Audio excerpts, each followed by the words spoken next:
this is an iHeart podcast. Guaranteed human.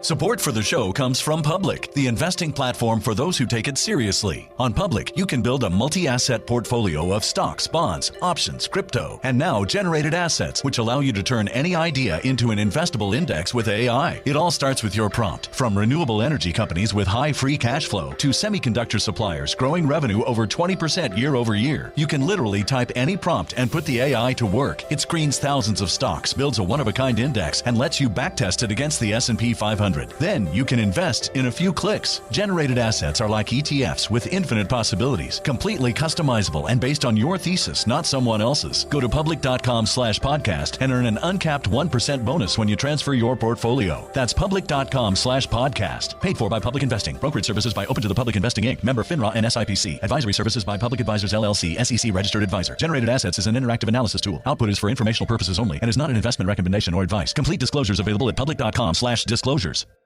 You're listening to a podcast, so you're doing something else too, like maybe scrolling home listings on Redfin, saving places you like without thinking you'll get them, because that's what house hunting has become. But Redfin isn't built for endless browsing. It's built to help you find and own a home. Redfin agents close twice as many deals as other agents, which means when you find a place you love, you've got a real shot at getting it.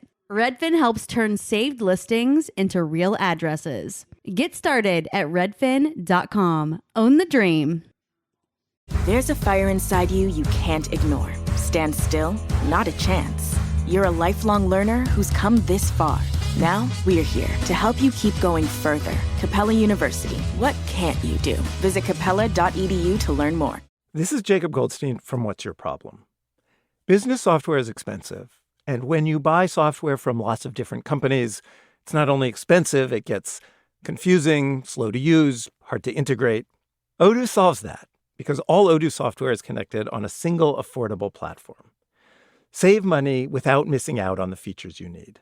Odoo has no hidden costs and no limit on features or data. Odoo has over 60 apps available for any needs your business might have, all at no additional charge. Everything from websites to sales to inventory to accounting, all linked and talking to each other. Check out Odoo at odoo.com. That's odoo.com. Cool Zone Media. Hey everybody, Robert Evans here, and I wanted to let you know this is a compilation episode. So every episode of the week that just happened is here in one convenient and with somewhat less ads package for you to listen to in a long stretch if you want.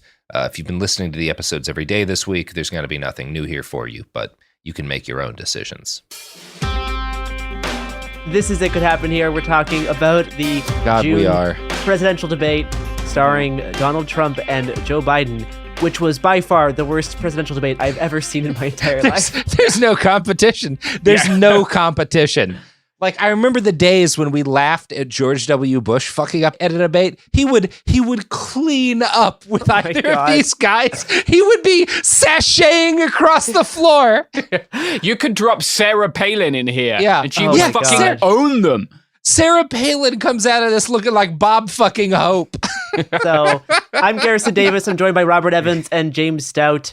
Let's get into it. I guess, who do you think, quote unquote, won the debate? I can tell you who fucking lost, Garrison. That's fucking all of us. I mean, I'll go into this later. I'm not sure it matters, but if the debate matters, Trump won. Totally. If the debate matters, Agreed. Trump won. Yeah, no, agreed. That was my same thought as well. He definitely was a much better debater and had much better political rhetoric. He could form complete sentences, which is something you could not say of Joe Biden, and that's not hyperbole. I actually argue with the first 2/3 of your analysis there, because I don't think, in argument terms, if we're looking at this as a debate, Trump if I were scoring this the way you would a competition, Trump repeatedly followed Biden on these, Biden would goad him with shit, like what he said, what Trump said after Charlottesville, all Trump's height and him lying about it, fucking golf scores. And Trump always took the bait. Why I think Trump won is that this is not going to get consumed as a debate. People aren't going to look at this and like look at the whole sweep of how they both did. Sure. Which Biden would still very likely lose, but it's less clear. This is going to get cut up a million ways on TikTok, and Trump's just got a lot more ammo out of this fucker. Yeah. The very first thing I noticed is that both of them looked barely awake as soon as they went on screen. And so I did get a debate bingo. I almost got 2. I almost got 3. I was very proud of that. I guess I don't know. We can go over some of what they talked about because why not? do you want to hear Jill Biden's review? Just get that out of the way real quick. Yeah. Oh, did he get Jill? Give it Jill's or Joe's? So Jill. Okay, sure. Dr. Jill Biden. Such a great job. You answered every question. Fantastic. That's great. Amazing stuff. Yeah. He did answer them coherently, not so much. We had an inject bleach reference from Biden very early on. And that was one of his better ploys. Unfortunately, he followed it up by mumbling incoherently for like 40 seconds. Yeah. Yes. But I was glad to hear it dropped. Yeah. He was well prepped. He just did not perform He executed well. poorly. Look, here's what I'll say. I've said this about Joe for a while. If you were looking at this man not as the president, but as like a relative, you would say, well, he's doing, Uncle Joe's doing okay for 82. Like he's still 86. He's 86. He'll be 86 if he does a second term at the end of it. But like, if he were a regular person, you would say Uncle Joe's doing okay for 82. Maybe we should take the keys. Maybe he doesn't need to be in a home. That would not be the right call at this moment. But maybe he shouldn't be driving. Yeah. So one of the smart things I think Trump did very early on is that he attacked the vaccine mandate, but not the vaccine. Yeah. That was one of the more subtle moves that he did that I think he pulled off very well. Yeah, Joe just gave it up. Yeah. One of the recurring trends with Trump is that he really loved to call the United States a third world nation and say that we are now an uncivilized nation. That was like one of the many things Trump kept going back to, because Trump really did just have like 5 things he just kept talking about over and over and over again. He mostly ignored the actual questions from moderators. The moderators themselves did a really bad job, both with the questions they had and also like actually controlling the candidates and keeping them on topic. But in general, I think the questions they did were just kind of bizarre. Third world nation was a very common refrain from Trump. I think one thing that like Trump did badly more than Biden, or like you can see how Biden's team prepped him on it and then he screwed the pooch on it. But like Biden would say these things that he knew would trigger Trump, like his weight and his height, right? Yes. Or the very good people on both sides. And Trump completely fell for that hook, line, and sinker. You can tell Trump has been obsessing over the little things that people say about like how he handled stuff like the alt-right and whatnot. Like he's very angry about some of that, which is interesting to me. Because it wasn't the smart move. The smart move was like, as Gera noted, Trump very, I think, intelligently pivoted on the vaccine issue to like still being able to take credit for it with some audiences while also making it clear that his issue was the mandates. Whenever Trump was on the economy, I think even though I don't agree that he was the better president for the economy, I think that he performed strongly on stage. He spent a lot of time in the weeds. If we're going to use golf metaphors, he kept like knocking shit into the sand dunes and having to like. Thank you for raising golf, Robert. It's a very important You're welcome. national You're issue. welcome. Because this had the longest golf digression of any presidential debate I've ever seen. It had like a 2-minute argument over whether they could play golf against each other and who would win. And whose handicap was what in the 80s. What I saw in this is you've got 2 men who are past their prime. And the reason why this in large part went Trump's way is that Biden has never been a good public speaker. That has never been his strength. He has a speech impediment, right? That he worked and got over much of his career, but when you are older, you have less control over everything, and we can see it coming back, right? There ought not be any shame in that, but also it does affect the way people think. This is a horrible country full of terrible people. People do not forgive a speech impediment, right? But more to the point, the thing that Biden is showing his age in most often, as we all do, it's the shit that we're bad at, we get a lot worse at, right? And you can kind of hide how much you've aged when you're doing something that is clearly your talent. My grandpa near the fairly late in his Parkinson's journey could still like gut and clean and catch a fish really well. It wasn't until pretty advanced that he lost that ability. And it was almost like you could see some of that skill return to him. And like Trump is a talker. Trump is a charismatic guy. He is good at working a crowd. You can tell he is falling off in his inability to, the fact that he keeps falling for all of these very obvious traps Joe would lay. And he spent a lot of time in the weeds, but he still sounds a lot stronger. And this is entirely a contest of who can look best on camera, right? Yeah. And yeah, it's of course Trump's going to win. I think the first really big topic that they started to argue back and forth on was abortion. It started by Trump saying that he is pro the abortion pill and he's pro the Supreme Court's recent ruling, which he kind of mischaracterized, but that's still an interesting thing coming from Trump, saying that he's okay with the abortion pill. He even brought up being okay with a 9-month abortion if it's for the life of the mother, which was interesting to me. But then they spent a long time arguing over whether Roe v. Wade means that you can kill babies after birth. Exactly. Yes, post birth. And that was an interesting. I don't think that interaction, I don't know how much it's going to matter, but it didn't come off well for Trump because he... No, it didn't come off well for Trump. That was, I think this is one of the few things he did not do well in.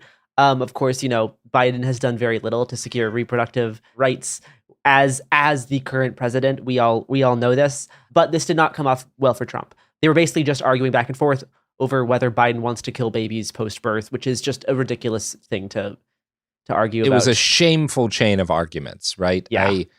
George Bush would have insinuated the same thing, but done it in a way that left everyone feeling less gross. And that's why he did so many terrible things. It's just interesting that we've stripped so much of the shellac off of it. And now they are just, because in George W. Bush's day, the Republicans were still calling Democrats baby killers. There was just, it's interesting how much of the sheen is gone. Maybe some of that's a little not more bad. Class. Yeah. Yeah.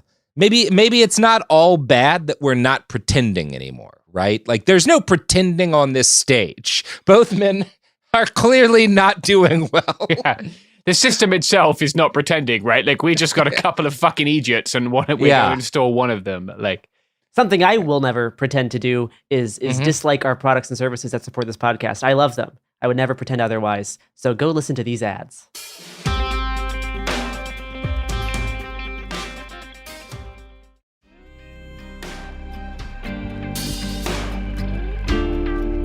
Okay, we are back. Yeah. Yeah, still here. We are. I don't know. I feel good. I feel good about America today. You think so? You think we're heading in the right direction? It's not that we're heading in the right direction. We've never been heading in a very good direction. The driver has always been drunk, right? And finally, 45 minutes into the drive, he just was like, look, man, I'm not doing great right now. And I'm not going to get this car back home unless you bust open the center console where I keep a handle of bourbon. And you're scared of the driver because he has a gun and you don't know what he'll do with it. You're not even sure if he can really see you. And anyway, that's how it feels to watch this election. Let's talk about immigration. One of the other main topics in this debate. And that went bad for Biden. Trump had a fantastic line saying, Border Patrol endorsed me for president, but I won't say that, which is just amazing stuff. Yeah. They both claimed Border Patrol endorsed them too? Yeah. The Border Patrol itself doesn't make endorsements, right? But the Border Patrol Union, which is one of the worst accounts on Twitter, did clarify that they endorsed Trump. So there was a lot of bad stuff with abortion. I mean, James, do you have any thoughts overall in the abortion discourse? The immigration discourse? Yes. Wow. That was a real Biden moment for you, Gar. Garrison. Yeah, Garrison Davis, elderly member of the podcast team. Somebody get Garrison his pep pills. Oh, God, I wish. Yeah, they're fogging the air in Atlanta tonight. All right. The discourse over abortion. Jesus Christ, I really am losing it. Well, they're bringing the abortions with them, Garrison. Don't worry. There's a pretty great Onion headline. Report, they're about to talk about black people.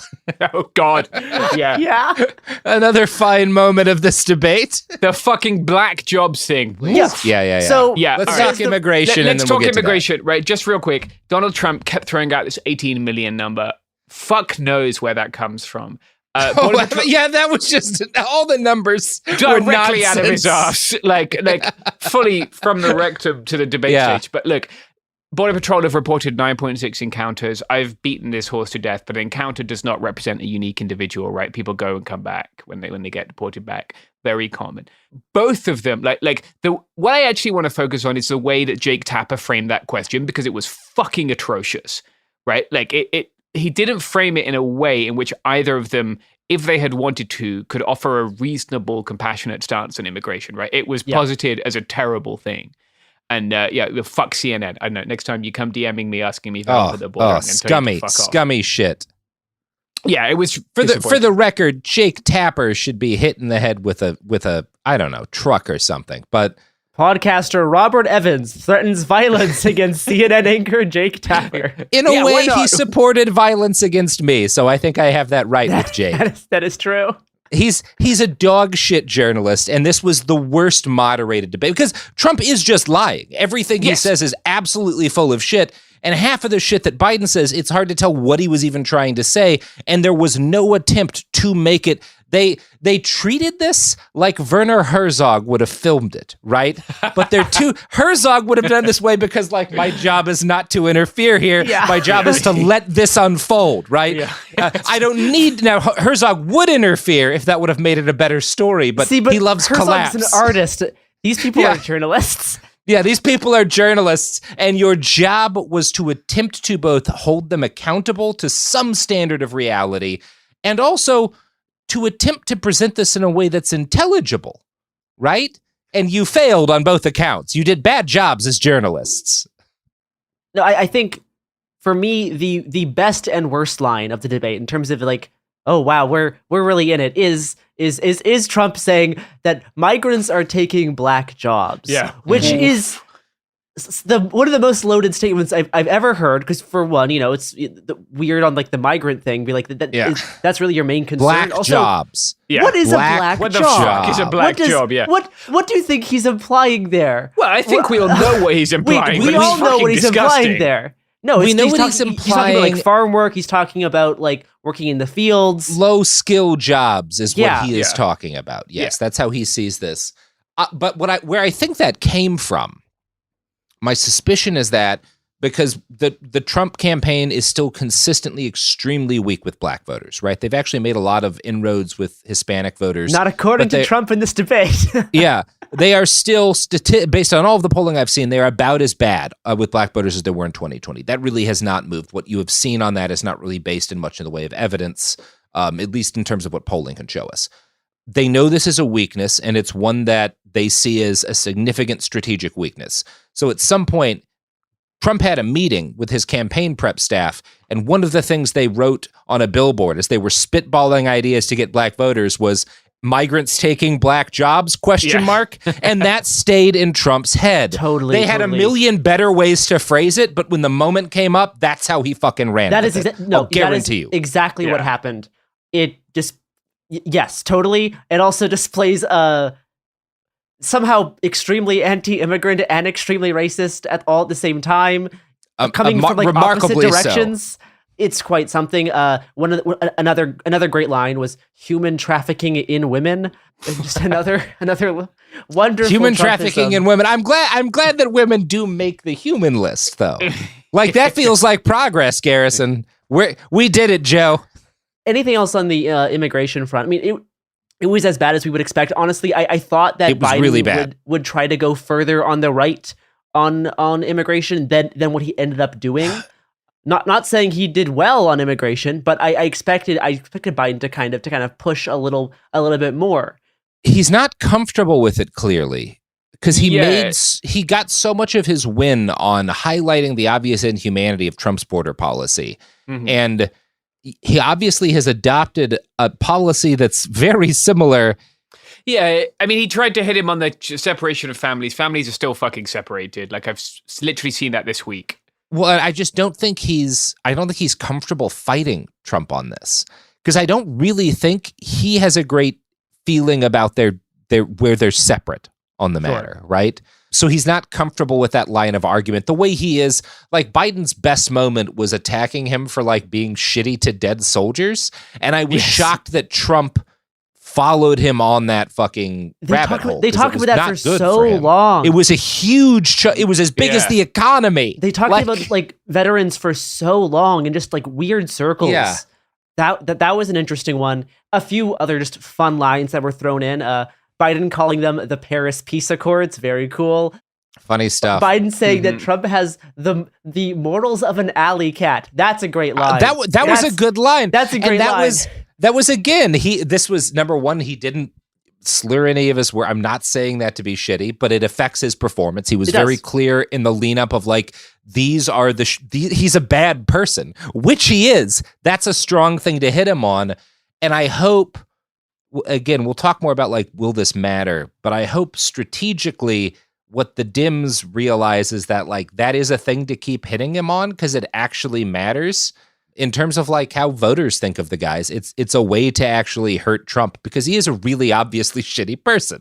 Anyway. One other thing Trump did in terms of, this whole black jobs thing is Trump did hammer Biden on super predators. Yeah, that was interesting to see. I feel like Trump actually did an okay job there. It's not me endorsing Trump's behavior, but this is like that was a good move for him. An interesting one too. I was kind of surprised that he went for it. Because that's that was surprising. Do you know what isn't surprising, Robert? How much we love the sponsors of this podcast who are, I often think of the president as like a father, or like my father during different times, right? Trump is like my father that time he brought home the movie Event Horizon, thinking it would be a fun little science fiction romp. And Biden is like my dad when he snuck in the South Park movie, but he had not gotten the right language version, so we couldn't actually watch it, right? They're different eras of everyone's dad. I don't know. These sponsors are our father.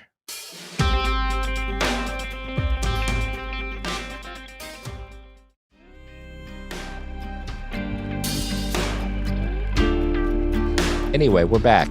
So one thing that I'm looking forward to is that if Trump does get elected, he will settle the Ukraine war as president-elect. So that's great news for all of us. I'm excited. Before he's even inaugurated, the Ukraine stuff was bleak. He's going to crack that down. That was really it's interesting to see him kind of adopt the whole Ukraine is cooked, they've lost all of their young men line. That's not a great thing to hear in terms of like, it's exactly what Putin wants. It's exactly what Russia wants. It's not accurate to like what we've actually seen on the ground, which is another Russian offensive completely stall out because despite what was supposed to be like an overwhelming advantage in theater and artillery. But I don't think it matters. I don't think that shit's going to move the election. At the end of the day, I can bitch about like U.S. policy in Eastern Europe, but nobody votes based on that. I do. But nobody else does, right?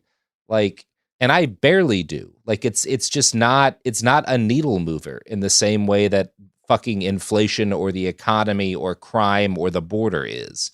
I mean, Trump was harping on it because he's just trying to blame all of these new conflicts on Biden, being like, all these things happened since Biden was president. If I was president, this wouldn't have happened, magically, right? And that's a very easy move for Trump, is to bring up all of the bad things that have happened since Biden took office and say this is Biden's fault. We have that with Ukraine. They talked about Ukraine for like it was a shocking amount of the debate. A decent amount of the time, like way longer than they talked about Israel and Palestine, which is kind of surprising to me. Now I can understand how both of them would want to just avoid talking about that, but I'm surprised like the moderators like let that happen, I guess. I don't think. I mean, the moderators let everything happen. I think True. they didn't. Who I am surprised about was Trump because he kept going back to Ukraine, which is not a strong issue for him. Now, Israel-Palestine really isn't either. Most Americans don't like what Israel is doing. There's even a lot of like question about that on the Republican side. So his choices are either be all fucking genocide about it and alienate a lot of moderates, or kind of hedge it and just try to attack Biden for his performance, which is what he did. Which is what he did. Yeah. He didn't do much of it compared to getting drawn again and again into arguments over NATO. I was really surprised that he kept following Joe back to fucking NATO. It was really weird. Yeah. That was a bizarre choice for him, like when he had a million other places. Trump's response on Palestine, I want to talk about. Oh, that was bleak. Absolutely. That was one of the worst moments in this country's entire history. Yeah, that really set a new low for me. And we've got 7 to 8 genocides. So, pretty bad moment.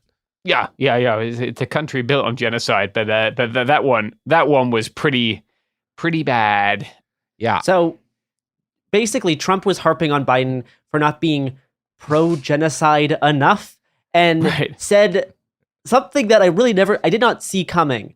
He said that Biden has become like a Palestinian, a bad Palestinian. Yeah. A bad Palestinian because he doesn't do bad enough things. What was the exact line that followed that? So Trump says, quote, he's become like a Palestinian, but a bad Palestinian because they don't like him very much. There you go. Thank you. We needed the whole thought. He's a weak one. Yeah, the Palestinians don't like him, and I hate the Palestinians, but you should be liked by your own people. I'm trying to put together the logic here. It was really bad, but basically using Palestinian as an insult to Biden, that's not great. Yeah. Trump also had a line how, quote, the Palestinians and everyone are rioting right now. Yes. Yeah. I assume who was he talking? Because the country's been pretty chill, actually. I think he's referring to the campus protests, just calling everyone at those protests Palestinians, which is a really interesting political move, actually. Yeah, and a dangerous one, potentially. Absolutely. Yeah. We knock on wood whenever we may have wood. That's a good Trump line. line. Yeah. Yeah, and James was giving him shit for that earlier, but this is you in your ivory tower. A lot of people don't have wood. Ben Shapiro could only afford one board That's of wood. true. Yeah, Ben Shapiro only got wood once. Yeah, that's exactly right. Small amount of wood at that. He was lucky enough to find it. We can't all. And he put his wood in a little bag. So this was a bit on healthcare, right? Or is this talking about that one healthcare went straight drugs? over Garrison. It did. Well, he was talking about being healthy, and he was like, "Yeah, I'm still healthy. Knock on wood. We'll knock on wood where we find wood, or something like that." But he was being whenever we have wood. He was kind of trying to. Actually, this may be a little bit of a fuck up by him because he was hitting Biden pretty successfully on Biden's age, but then he dropped a line so baffling that it focused attention. Where I was like, "What do you mean by this?" Yeah, they were talking about they're talking about being in good health, and that's where they got into the little golf argument. And then Trump's weight. Who would play golf better? And if Trump could carry his own golf clubs. A really good line was, "We bought a certain dog." Yeah. That was a borderline. We bought a certain dog. You wouldn't believe it. We bought a certain dog that can sniff fentanyl. And then he just kept talking about machines that could sniff fentanyl. Biden's talking about these machines that they have to supposedly detect fentanyl at the border, which they've spent millions of dollars on. But they've been doing this since the Trump administration. This is not a new thing. It was in his border bill. But it's nothing compared to we bought a certain dog. Oh, God. Have you guys seen the Dark Brandon secret sauce? No. Robert, share this immediately. Yeah. I've just shared it. Apparently he's lost Jeff Tiedrich, which is there's a post that Joe made right before the debate would have started that I'm just going to send to the chat while I describe it to the listener. It's Joe with a can in his hand, and it's a can, you sent a beer can, but of water. x.com/home. God damn it. 1 sec. For heavens. I'm on the Joe Biden water. No, so he's got a can of this. It's like a water in a beer can. And it's called Zero Malarkey Biden. And it's got a dark branded image with a laser eyes. Get real, Jack. It's just water. And then Biden's actual tweet says, I don't know what they've got in these performance enhancers, but I'm feeling pretty jacked up. Try it for yourself, folks. And for $4.60, you can get what looks like 1 can of Biden water. I'm on the website now. The secret to a good debate performance, staying hydrated. Get yourself the same performance enhancers Joe Biden took before going on stage.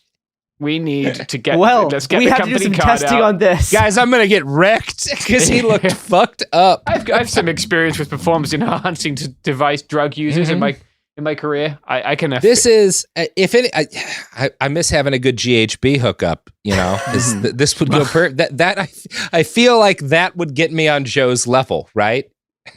I think only a brain injury could get you on Joe's level right now, Robert. That's why I brought up GHB. The last topic I want to discuss in terms of what was talked about at the debate is January 6th and Trump kind of trying to avoid the question over whether he would concede the election, saying that he would only if it was a fair election. Only if it was a fair election.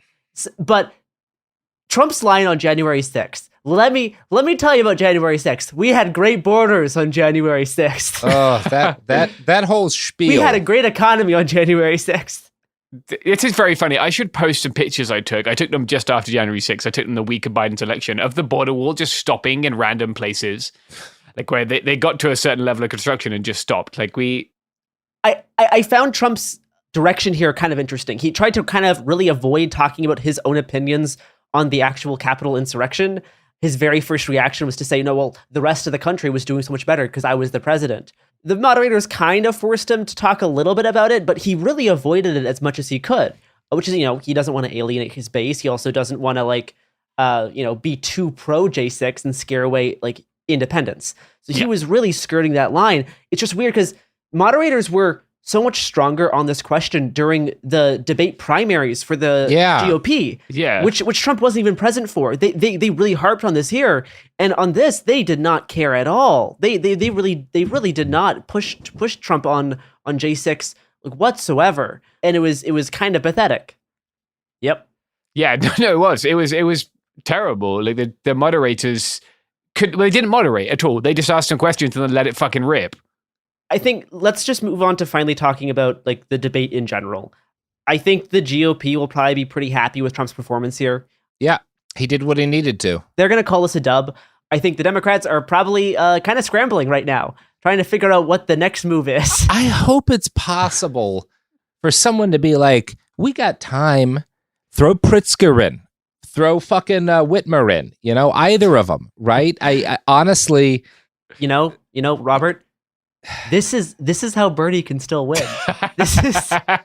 He's too fucking old. Bring him back. I will say I think he probably, based on the last time I saw him speak, I think he probably would have done better than Joe did in this, but not if he had a cold, right? That's the thing. Sure. I believe Joe has a cold and that's why he sounded like shit.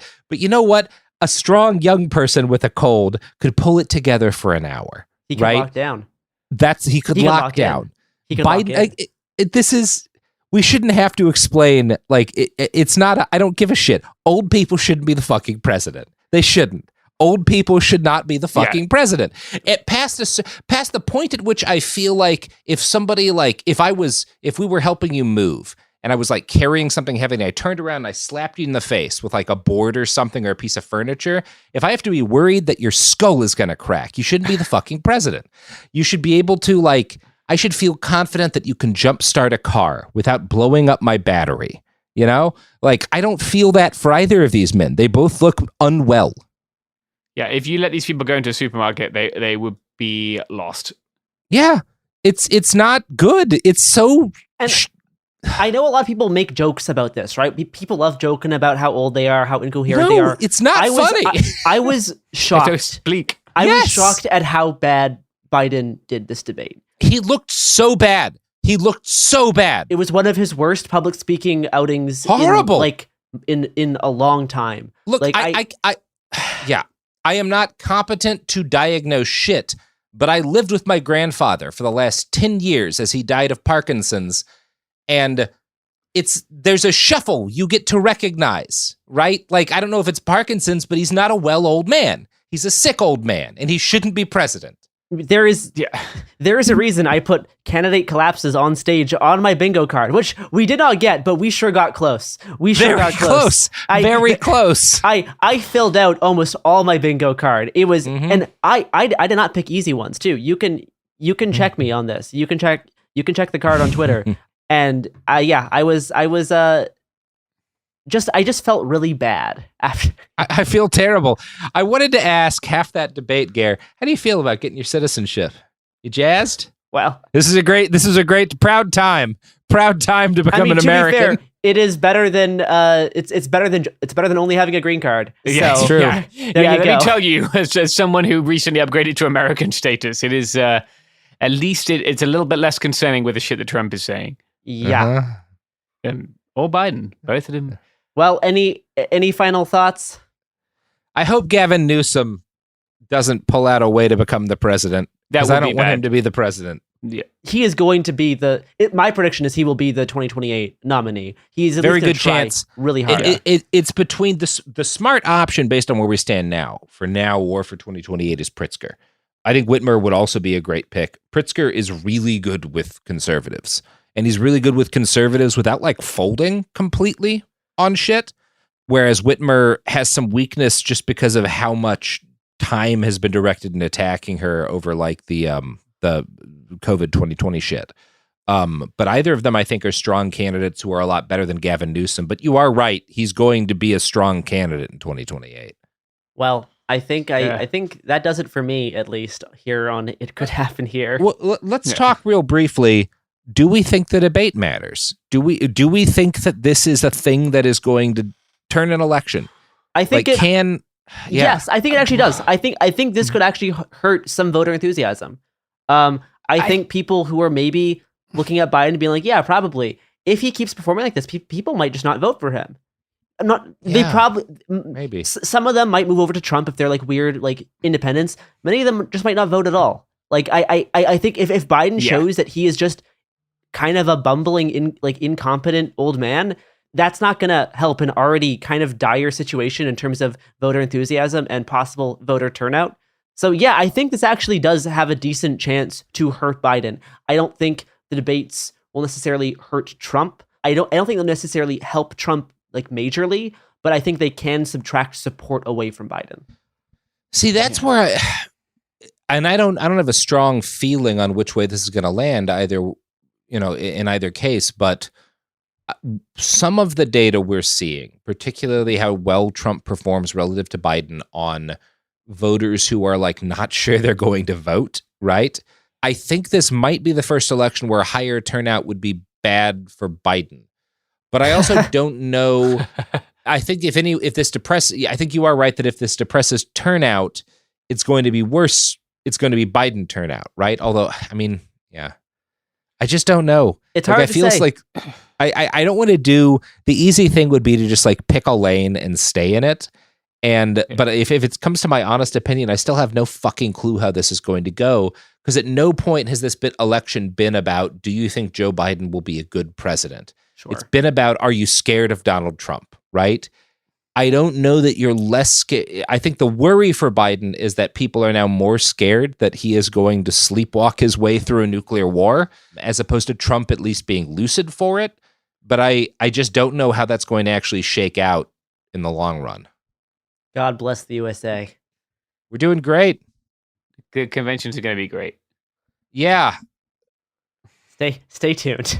He could be dead in a week. That really is like the wild card that he just could be dead tonight. Yeah, I kind wouldn't of be exists surprised at in all. the back of my brain all the time. Is like either one of these guys, especially Biden, could just like not exist tomorrow. Like he could get a little too stressed out and just kind of fall over.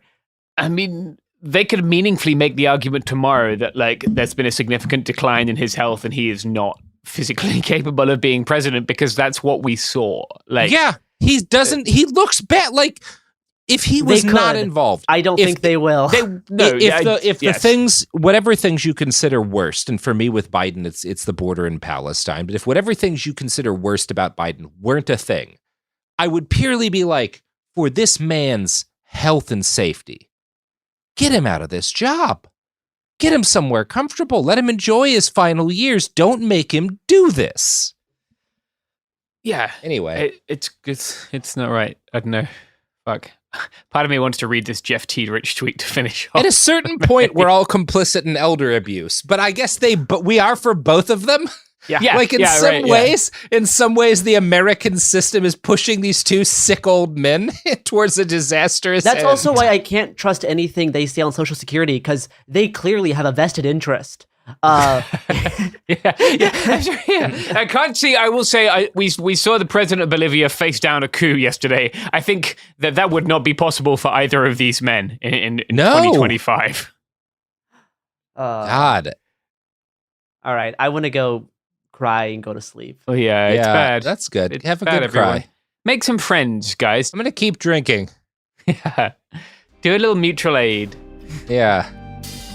Yeah, I'm going to buy some of the Biden water with company money.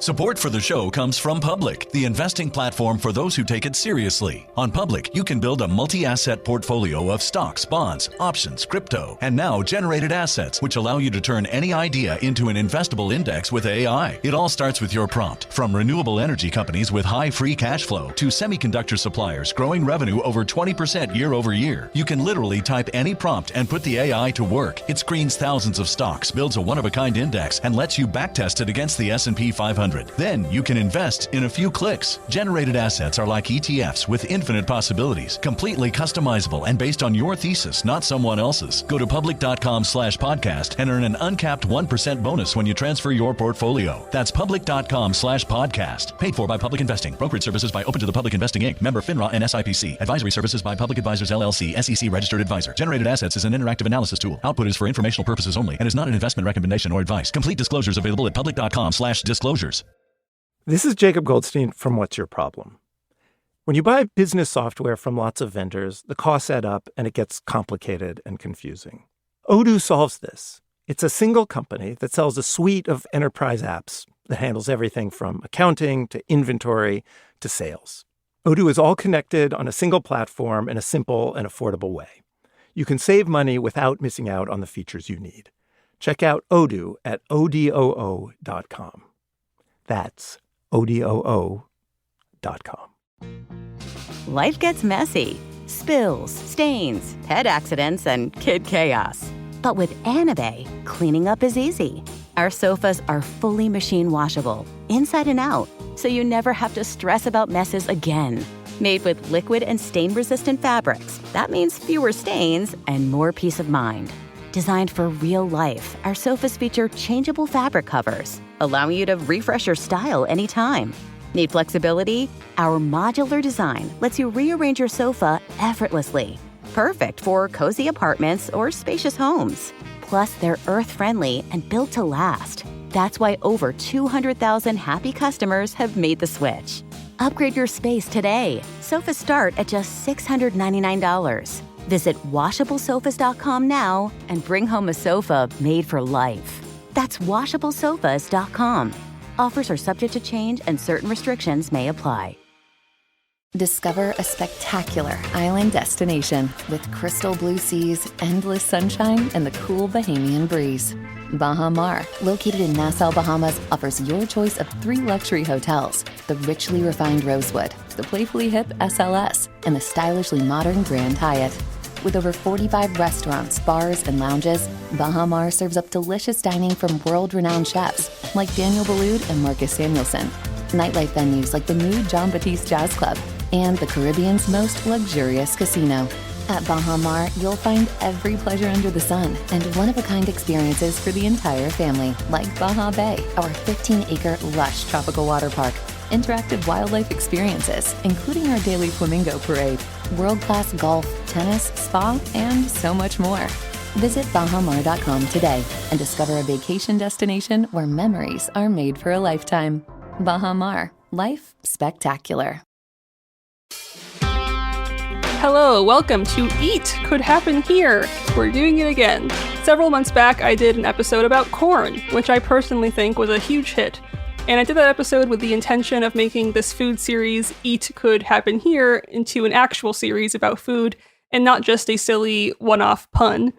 In all honesty, though, I wrote and recorded that corn episode before October 7th, even though we ended up releasing it afterwards around Thanksgiving, because since October 7th, there have been much more pressing things I need people to know about and learn about and keep talking about, namely the genocide happening in Palestine. And I will keep talking about it because we all have to keep talking about it. But I'm learning that in between my episodes where I talk about the most horrific things I've ever seen or read about or heard about, my brain needs to go into silly mode or else I will simply eject myself into outer space. And one of those silly things I've decided will be the how did we get here of food, which I personally find very fascinating, as is the history of all things is very fascinating, namely the history of how Palestine has been illegally occupied by a settler colony ethno-state for nearly a century of genocide and ethnic cleansing, and how no one had any right to claim land as their own that was already inhabited by indigenous people. But I digress. We have other episodes about that, and we will continue to have episodes about it. But today, we're going to be talking about something which, in comparison, is objectively kind of stupid. We're going to be talking about sea urchins. I want to blame and or give credit to James Stout for suggesting this topic very enthusiastically when I mentioned wanting to do an episode about food. And because I personally don't believe I've ever had sea urchin, or maybe my brain has deleted that memory to make room for the worst things I've ever seen, I've brought James here today to walk along, or dare I say, swim along with us on this sea urchin journey and to impart on us his never-ending knowledge on basically everything. So welcome, James. Thank you, Shireen. That was a very nice intro. It's the Very truth. kind. You suggested this very, very enthusiastically. I did suggest enthusiastic. I was referring to the never-ending knowledge on nearly everything part. Well, I did genuinely suggest this. anything I bring up, you have a story about, which I find very impressive. So it's just the truth. You know a lot of things in that brain. Versus me, I delete things pretty fast. I've deleted some shit. I don't suggest banging your brain into your skull if you want to retain information. That's something I've done a little bit too much in my life. Oh, yeah. I think that's wise. But anyway, the sea urchin. Maybe y'all know it as uni. But actually, the sea urchin and uni are not synonymous words, and they do not mean the same thing. Uni is actually only a small part of the sea urchin, the edible part, and we will get into exactly what it is later on. But its flavor seems to be quite distinct. In 2016, Nestle described uni as one of the top 10 food trends due to its unique flavor. Some people describe the taste as rich and complex. Others describe it as having a rich, buttery flavor that is often compared to that of foie gras. Is that right? Magic, yeah. Thank you Or for taking my oysters. French lessons. Thank you. It has a slightly sweet and briny taste that is unique to sea urchin. James, how would you describe it as someone who has had sea urchin? Yeah, it's like ocean butter, I think. Like it's got a Ocean butter. butteriness, but like also like a briny kind of essence of the sea-ness. Everything tastes good when you're like sitting on the rocks eating it, you know? Like Yeah. this is a thing I like to do. Refreshing or something. Yeah, it's nice to get your own food, isn't it? Like it's nice to go to the bottom of the ocean and grab a sea urchin and then bring him back up and eat him, and know that you're also helping to preserve the kelp. So like it has a little Right. aura around it, which we're going to talk about, I'm sure. But yeah, I think ocean butter. I've never really been one to like bring it home. I know people do pasta sauces with it. Yeah. Yeah. But I'm not a big pasta sauce maker, so I'll just normally crack them open, or get some friends around, open them up, and then you get a nice shell, and you keep that one nice, and you do like a little kind of salsa or something in there with the uni, or you just put the uni in there and people dip into it. Whoa. It's just a nice little presentation. What a whole new world. I had no idea. Yeah. So you have to come down, Shireen, and I'll take you on a Maybe. uni. We'll do a live podcast, everyone, from... I don't know. After learning about them, they might be too cute for me to eat, but I guess we'll just keep talking Really? about them. That's going to make me sad if that's the case. There's just one that I keep thinking about called the sea potato, which we'll get into later, but it's so cute. I can't stop thinking about the sea potato. But anyway, we'll get into that in a second. According to Food and Life magazine, uni is complicated. They say if you know uni, there's a chance you love it. There's also a chance you took one look at this creamy yellow seafood and decided it would never enter your mouth. In the same article I found, they say that some people say it's sweet and buttery, with icy cold raw uni in sushi as their preferred method to enjoy it, and apparently it also tastes delicious when it's lightly cooked or steamed.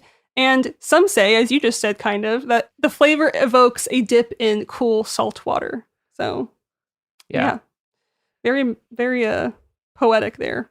But again, maybe the most popular way y'all have seen sea urchin is being served as sushi, uni. Uni sushi is a delicacy that has gained popularity around the world, and the dish consists of the sea urchin being raw and with rice. Sushi. Wow, a cute little bite. But the history of our little sea urchin is a humble one, and its journey to become a global delicacy has been slow and steady. We're going to take a look at the history of the sea urchin as a food source and its cultural significance. So, are you ready? Buckle up. Here we go. Okay, I'm buckled. The sea urchin has its roots in Japan, where it has been enjoyed for centuries. The first known mention of sea urchin as a food source dates back to the Edo period, spanning between 1603 and 1868. During this period, the sea urchin was consumed by the samurai class. The sea urchin has other cultural significances. In Japan, the sea urchin is associated with the ocean and is considered a symbol of good luck and prosperity. It's also believed to have a number of health benefits, including improved skin health and increased fertility. However, it wasn't until the 20th century that the sea urchin became popular as a sushi ingredient. Sea urchin was used and is still used today in Japanese cuisine more broadly.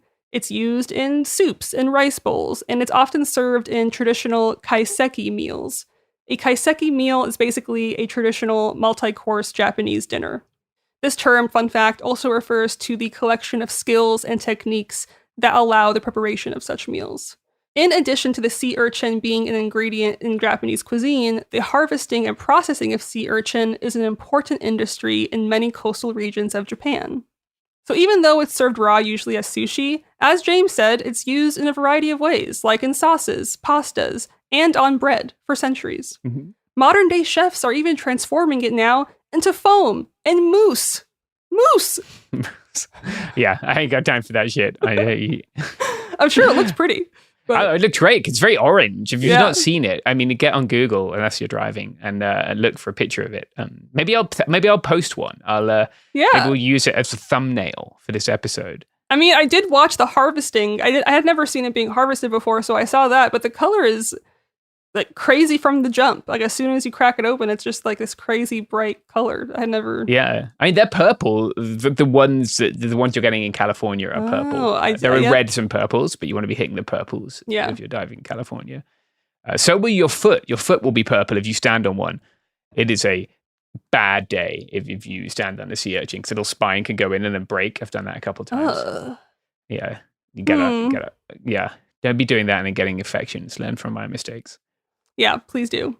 But when it does come to sushi, the sea urchin was considered a cheap and plentiful ingredient for a long time, and it was often used in sushi rolls alongside other more expensive ingredients to just fill out the roll. However, as the taste for sea urchin grew, sushi chefs began to showcase it as a standalone ingredient, hard launched as an ingredient everyone liked. Today, it's enjoyed around the world, as I said, and considered a delicacy. It's often served in high-end restaurants, and it can get to be quite expensive because of its rarity and the difficulty of sourcing high-quality sea urchin. Because, as with many things, sea urchin is safe to eat as long as it is prepared properly. It's important to ensure the urchin is fresh and has been handled and stored correctly. Let's get a little bit more scientific. I'm going to mispronounce a bunch of stuff coming up, so oops. Sea urchins are globe-shaped little creatures that live on the ocean floor. Sea urchins belong to a group of marine invertebrates called echinoderms, which means spiky-skinned. Animals in this group also include sea cucumbers, sea lilies, brittle stars, and starfish, aka sea stars. Those are some of my favorite little underwater creatures. Yeah, what a cute little group. I love it. Yeah, I love to see a sea cucumber just cuking along. Or a starfish, like who doesn't love to see a starfish? Yeah. Leave them alone. Don't touch the starfish. Yeah, please just leave them be. They didn't do anything to you. They just want to live. And they're just vibing down there. They're the biggest chillers, Yeah, they did nothing wrong. I will stab you if you mess with the starfish. I respect that. Mm-hmm. The spherical shells of sea urchins are called tests, and they're made up of plates and movable spines that protect them from predators. Sea urchins can be found in all of the Earth's oceans. And they first appeared as a species around 450 million years ago. One of the groups present in our oceans today, a word I will mispronounce right now, but it was the first to evolve. It was the Sidirodea. Let's go with that. It starts with a C. You can look it up if you want. But it appeared about 268 million years ago. These primitive sea urchins, they often have stubby, rounded-off spines. A second group of sea urchins are called Echinodea, and they evolved a little later, and they include the spiky creatures you probably are more familiar with. This subclass is known as the, quote, modern sea urchin. The most recognizable sea urchins are round, often brightly colored, and covered in these sharp-looking spines. In fact, urchin comes from an old word for hedgehog, and because they look like hedgehogs with their little spiky armors. Fun. I didn't know Cute. that, yeah. Love a hedgehog. Hedgehog is one of my Very favorite cute. animals. They're the Yeah, urchins of the land. They look like it anyway. They're not though, because they're not like When they're they're not all rounded up. destroying the ecosystem. They're I didn't mean it completely literally. They look like little urchins, but they're all rounded up. yeah, they kind of do. There's one that visits my dad Aw. pretty often. It lives by his house, and he sends me videos of it. That's cute. Yeah, I think he gives it like dog food. We used to give them milk when I was a kid. Another but- example of me saying literally anything, and James.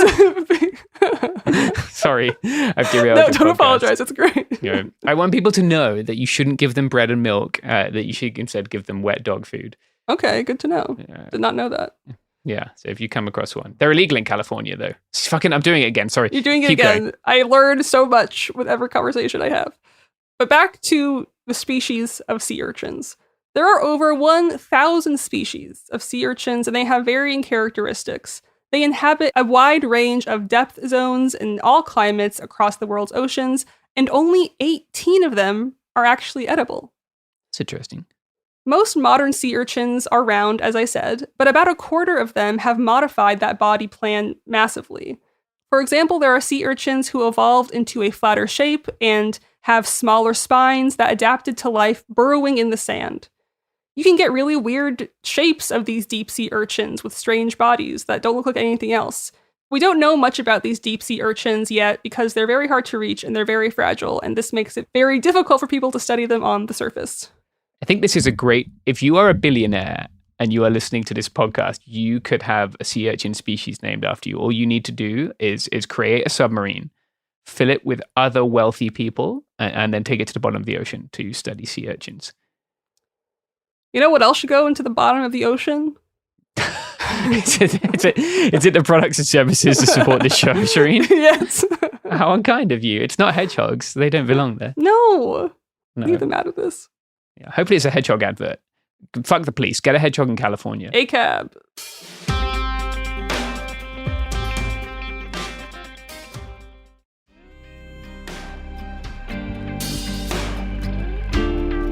And we're back.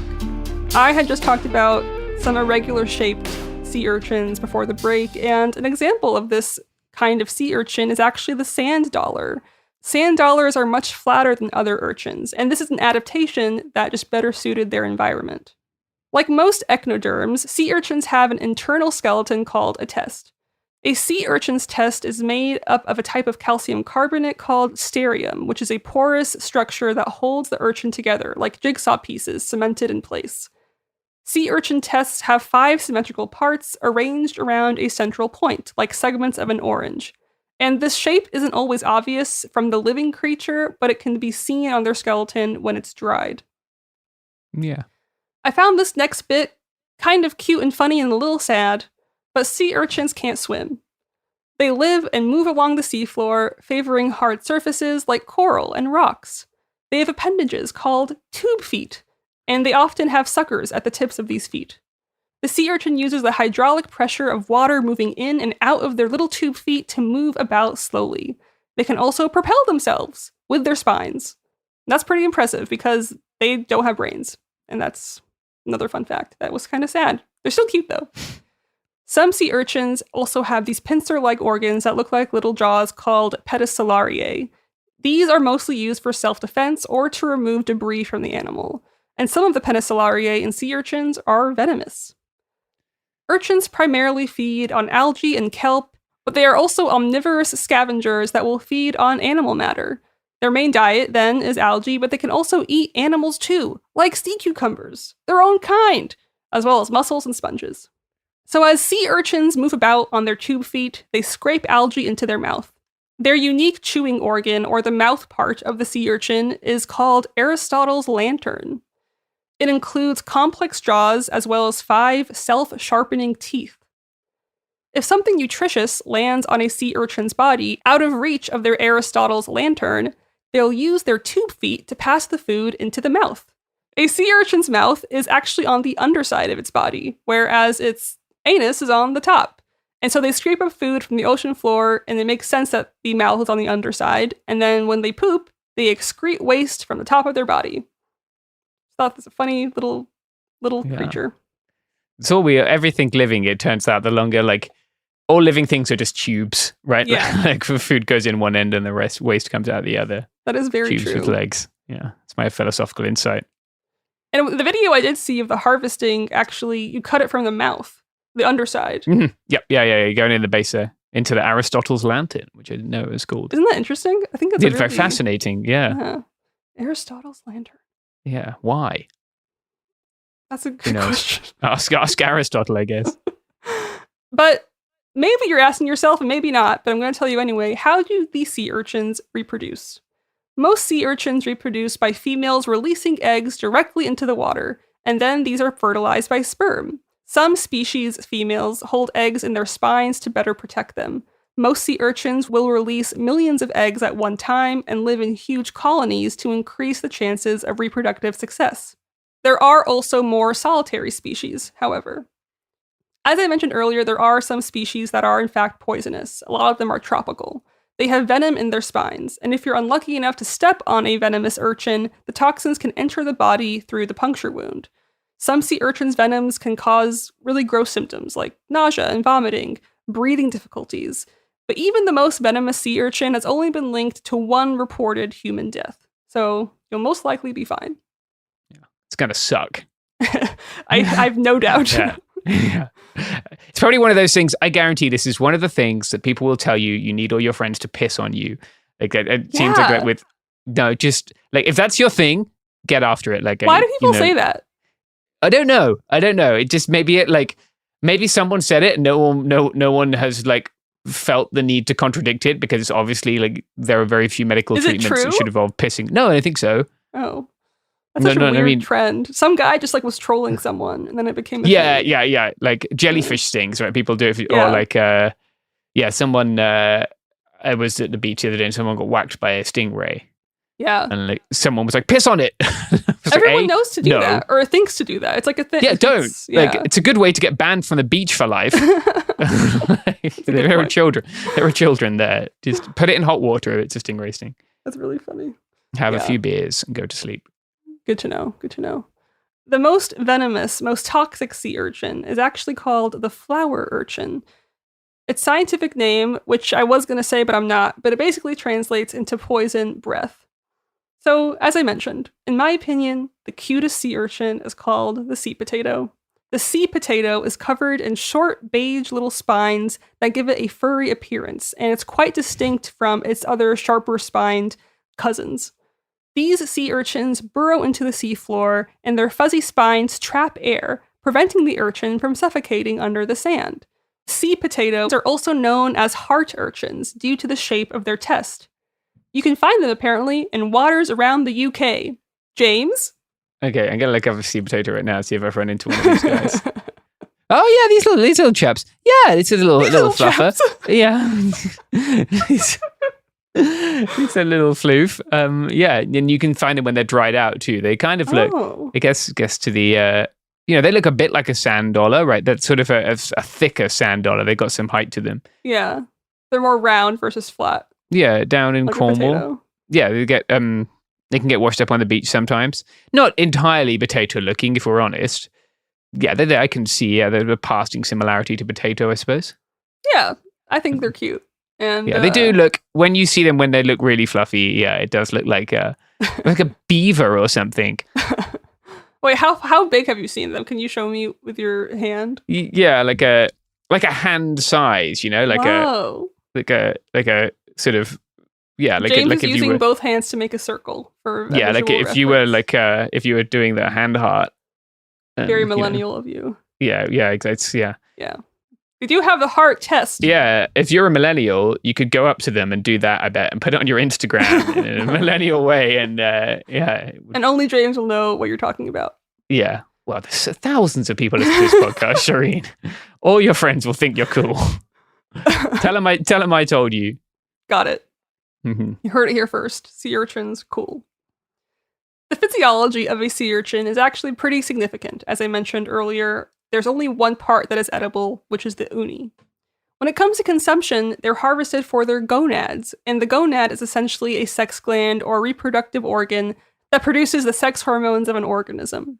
So the gonads or reproductive organs are the edible part of the sea urchin, and that is known as uni rather than the sea urchin as a whole. Sometimes uni is mistakenly billed as roe, which are fish eggs, but it's not that. It's the reproductive organ. And each sea urchin usually produces 5 gonads, or uni quote-unquote tongues, that slip out with a spoon. And these gonads are sometimes bright yellow to orange lobes, and they're apparently stockpiles of sugars, amino acids, and salts, a trifecta of sweet, salty, and umami. And that's why I guess it's been dubbed as the butter of the sea, or something like that. And they're also similar to oysters in the fact that they can vary from flavor depending on the species and the diet of the organism.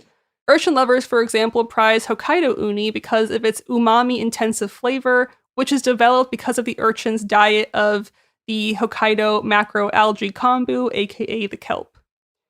The green, red, and purple species have the highest demand globally because their lobes tend to be larger and more visually appetizing. 99% of sea urchins are wild and harvested either by diving or drags.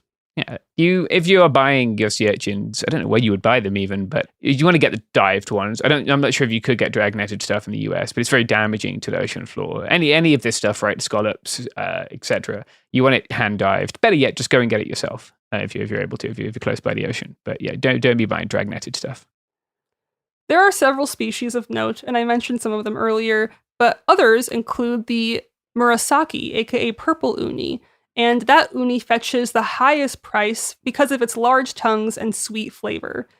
Another species worth mentioning is the smaller Bafun uni, B-A-F-U-N, Bafun, but its name literally translates to horse shit because of the way that these round, brownish little creatures cluster on the ocean floor.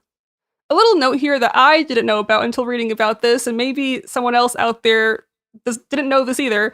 Again, I learned English as a second language, so maybe it's obvious, but this word sea urchin is similar to the word fish in that sea urchin can be both singular and plural. I didn't know that. So if you hear me using both interchangeably, that's why. Cute little word. I mentioned this earlier, but freshness is the key to good uni. It should be firm and bright colored without any signs of seepage, and ideally still tiled or crisscrossed in its original packaging.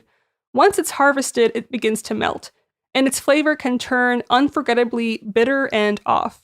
In the best of worlds, uni is cleaned, iced, and shipped before it can spoil, but it can also be treated with additives, including alum, to keep it firm.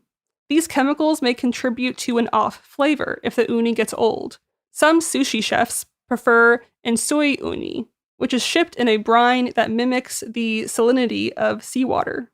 The global and domestic market for sea urchin and uni is extensive. The greatest consumption of sea urchin occurs in Japan, France, and Korea.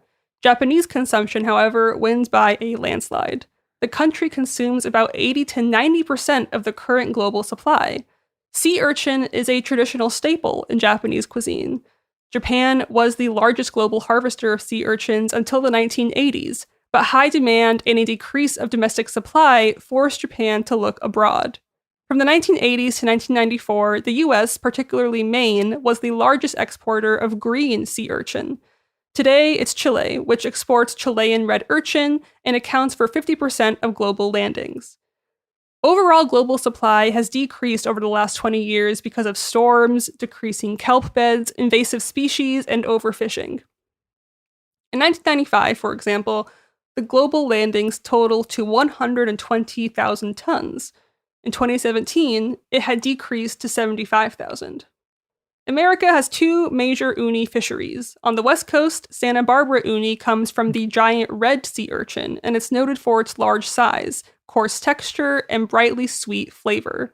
Back east, Maine uni comes from the longer spiked green sea urchin. In North America in general, the main sources of sea urchin come from the Canadian Maritime, Maine, and the Pacific coast from British Columbia to California. So green sea urchins are harvested from the Atlantic, while the red and purple urchins are harvested from the Pacific. These days, domestic supply stays domestic to meet the growing demand and ethnic markets. Domestic supply is also supplemented by imported product, mostly from Chile, during the summer months. Fun fact, in New Zealand, Kina urchins have long been part of the traditional Maori diet. So, sea urchins have long been fished and harvested everywhere where there's basically a coast, from Peru to Italy and Korea. Reading about Korea and sea urchin harvesting is what led me to learn about the Haenyeo, who are female divers in the South Korean province of Jeju, where for centuries, these specially trained female divers have collected sea urchins for generations. And traditionally, girls start as young as 11 to train to dive for urchins. Their livelihood consists of harvesting a variety of mollusks, seaweed, and other sea life from the ocean. The Haenyeo are also known for their independent spirit and determination, and they are representative of the semi-matriarchal family structure of the province of Jeju. Another fun fact. I love a fun fact. You know what else loves a fun fact? Is it the sea potato? It's the ads. It's the sweet... Oh, the sweet potato! Every time I think of a sweet potato, feel nice. I'm gonna get you like a plush. Okay, here are some ads.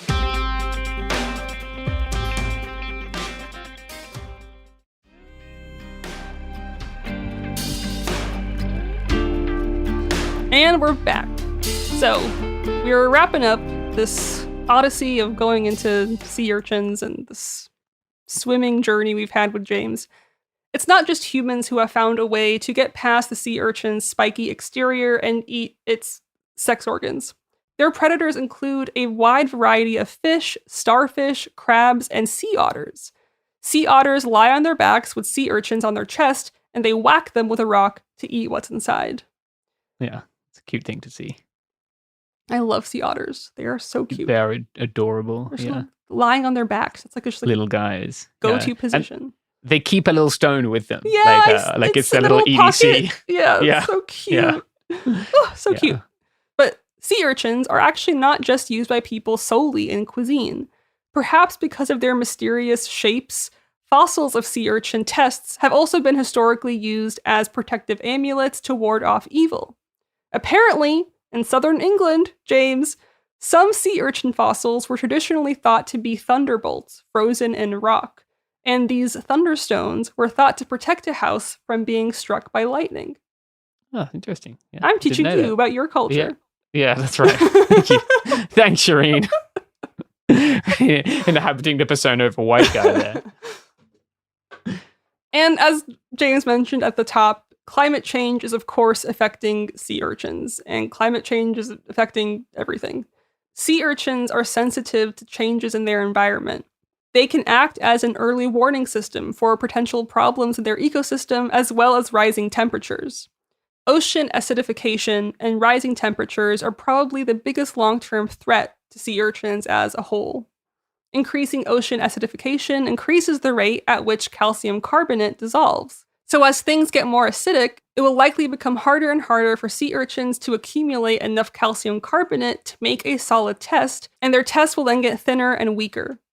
Experiments in labs have shown that this can happen even with very minor increases in acidification.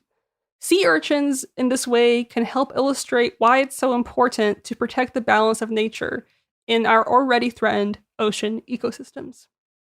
So, that's the sea urchin. Yeah, if you live in like northern or central California, as the water gets hotter, the kelp begins to die, and the dead little pieces of kelp are fed upon by the sea urchins. And so the sea urchin population has like ballooned, and they're taking over the kelp. You get what are called like barrens, urchin barrens, where it used to be a kelp forest are amazing. If you've never dived in a kelp forest, you should dive in a kelp forest. I mean, don't fucking just do it if you don't know what you're doing because you'll die. But, provided you're capable of free diving or scuba diving. But now they're gone, right? And it's just beds of urchins, which is really sad because the kelp obviously is a sustaining part of that whole ecosystem. So yeah, be nice to the oceans. Please be nice to the oceans. But you can gather them without even diving. You can gather them in the intertidal there. Don't be like getting cliffed out, right? Don't go to a place where there is no beach at high tide and then hang around there until the tide gets high because you're going to have to swim then. So don't be doing that. Be sensible, respect the ocean. Yeah, I love a sea urchin. Well, I'll put a picture of one. Nice. I love to show them. This is my weird like toxic trait. Yeah, my toxic trait. Yeah, my toxic trait is showing children sea urchins. I like to show them the free sea dive. Potato. Yeah, well, I'm in California. Oh, you now, mean in we're potato person? free. You mean in person? Or Yeah, you're just going around I'm not on just your phone walking up to showing- kids and whacking out my iPhone, Shireen. I'm not weird. No. If I'm gathering sea urchins on a free dive, then I'll come back into the beach, right? I have a little bodyboard and I have a bag on it, put the urchins in there. I'm sure kids love that. I mean, I remember like going to those like aquariums where you stick your hand in the water as a child, you don't know any better. And like the little starfish and everything, that was the most interesting part. So I'm sure the kids love that shit. Kids love a creature. Yeah. Did you learn anything about sea urchins? I learned a lot, yeah. I learned an awful lot about, like, I didn't know anything about these. I'm excited about these Korean ladies. Probably going to Google that later. Yeah, I feel like they deserve more of a deep dive.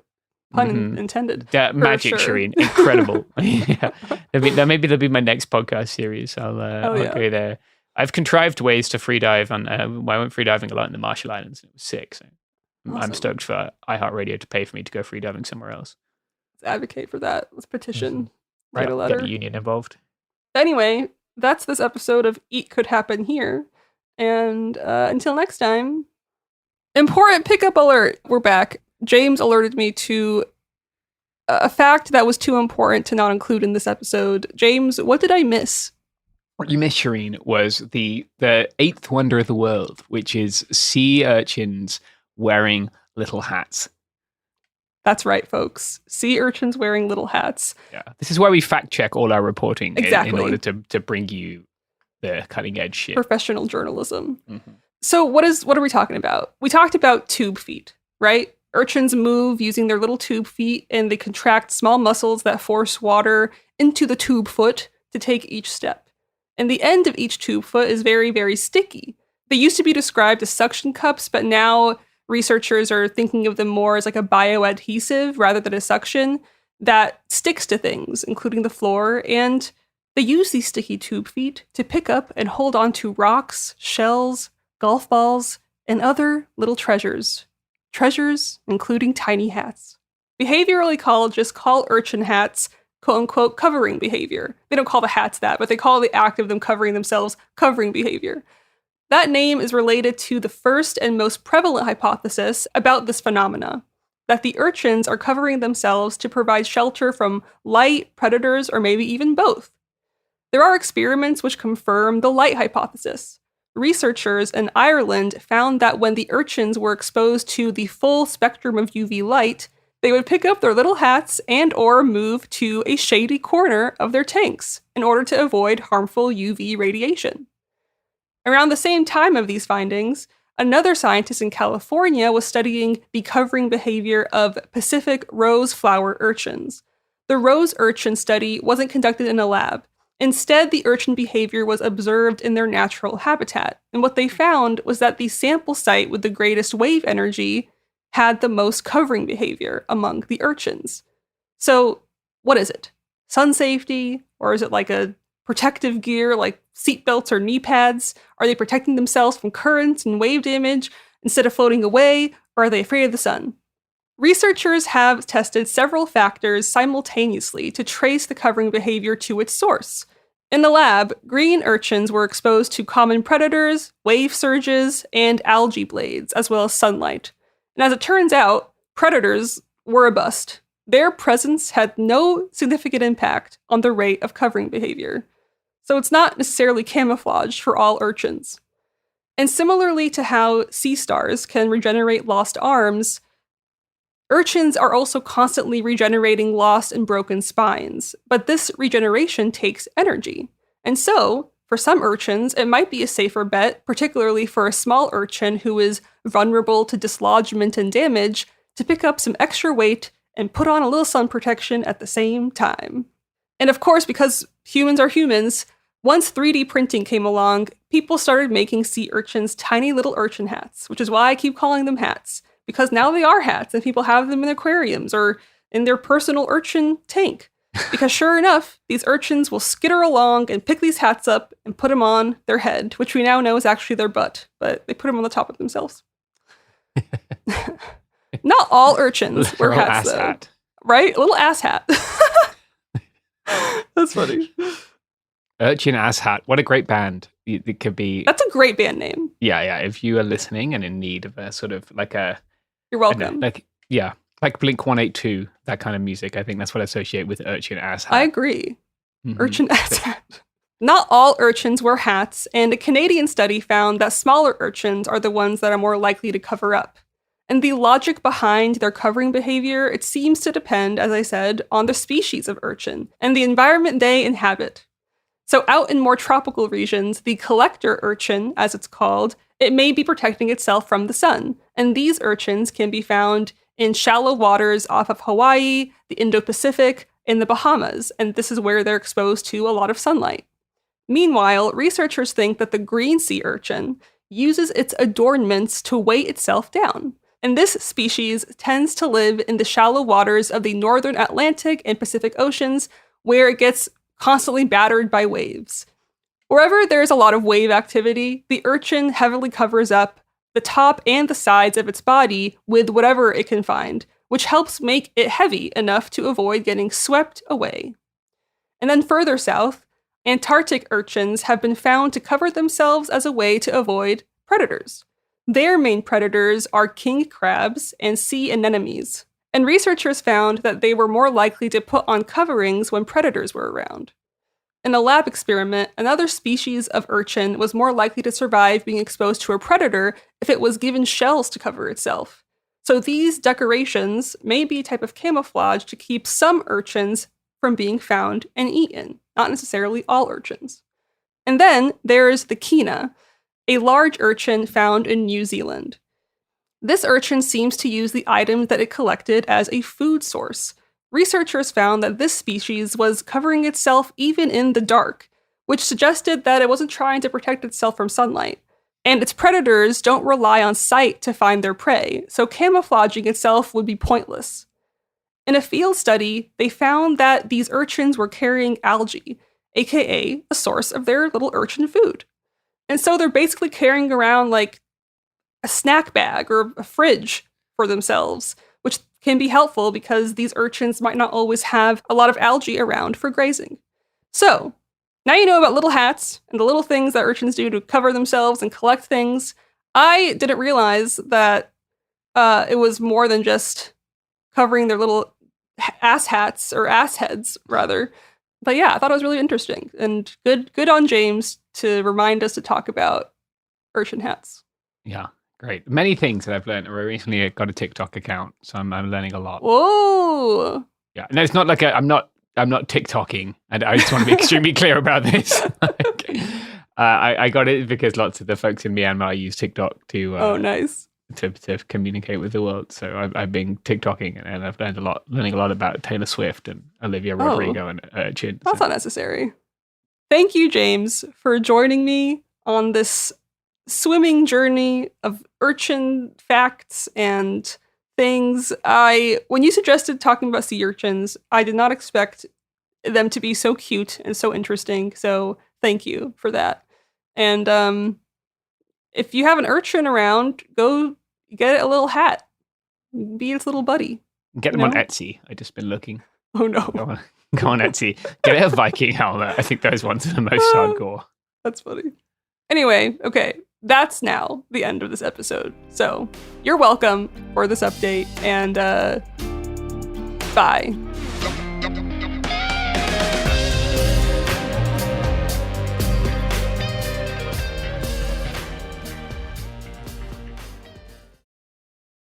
Support for the show comes from Public, the investing platform for those who take it seriously. On Public, you can build a multi-asset portfolio of stocks, bonds, options, crypto, and now generated assets, which allow you to turn any idea into an investable index with AI. It all starts with your prompt. From renewable energy companies with high free cash flow to semiconductor suppliers growing revenue over 20% year over year, you can literally type any prompt and put the AI to work. It screens thousands of stocks, builds a one-of-a-kind index, and lets you backtest it against the S&P 500. Then you can invest in a few clicks. Generated assets are like ETFs with infinite possibilities, completely customizable and based on your thesis, not someone else's. Go to public.com/podcast and earn an uncapped 1% bonus when you transfer your portfolio. That's public.com/podcast. Paid for by Public Investing. Brokerage services by Open to the Public Investing Inc. Member FINRA and SIPC. Advisory services by Public Advisors LLC, SEC registered advisor. Generated assets is an interactive analysis tool. Output is for informational purposes only and is not an investment recommendation or advice. Complete disclosures available at public.com/disclosures. This is Jacob Goldstein from What's Your Problem? Business software is expensive, and when you buy software from lots of different companies, it's not only expensive, it gets confusing, slow to use, hard to integrate. Odoo solves that because all Odoo software is connected on a single affordable platform. Save money without missing out on the features you need. Odoo has no hidden costs and no limit on features or data. Odoo has over 60 apps available for any needs your business might have, all at no additional charge. Everything from websites to sales to inventory to accounting, all linked and talking to each other. Check out Odoo at odoo.com. That's odoo.com. Tired of spills and stains on your sofa? Wash away your worries with Anabei. Anabei is the only machine washable sofa inside and out, where designer quality meets budget-friendly prices. That's right, sofas start at just $699. Enjoy a no-risk experience with pet-friendly, stain-resistant, and changeable slipcovers made with performance fabric.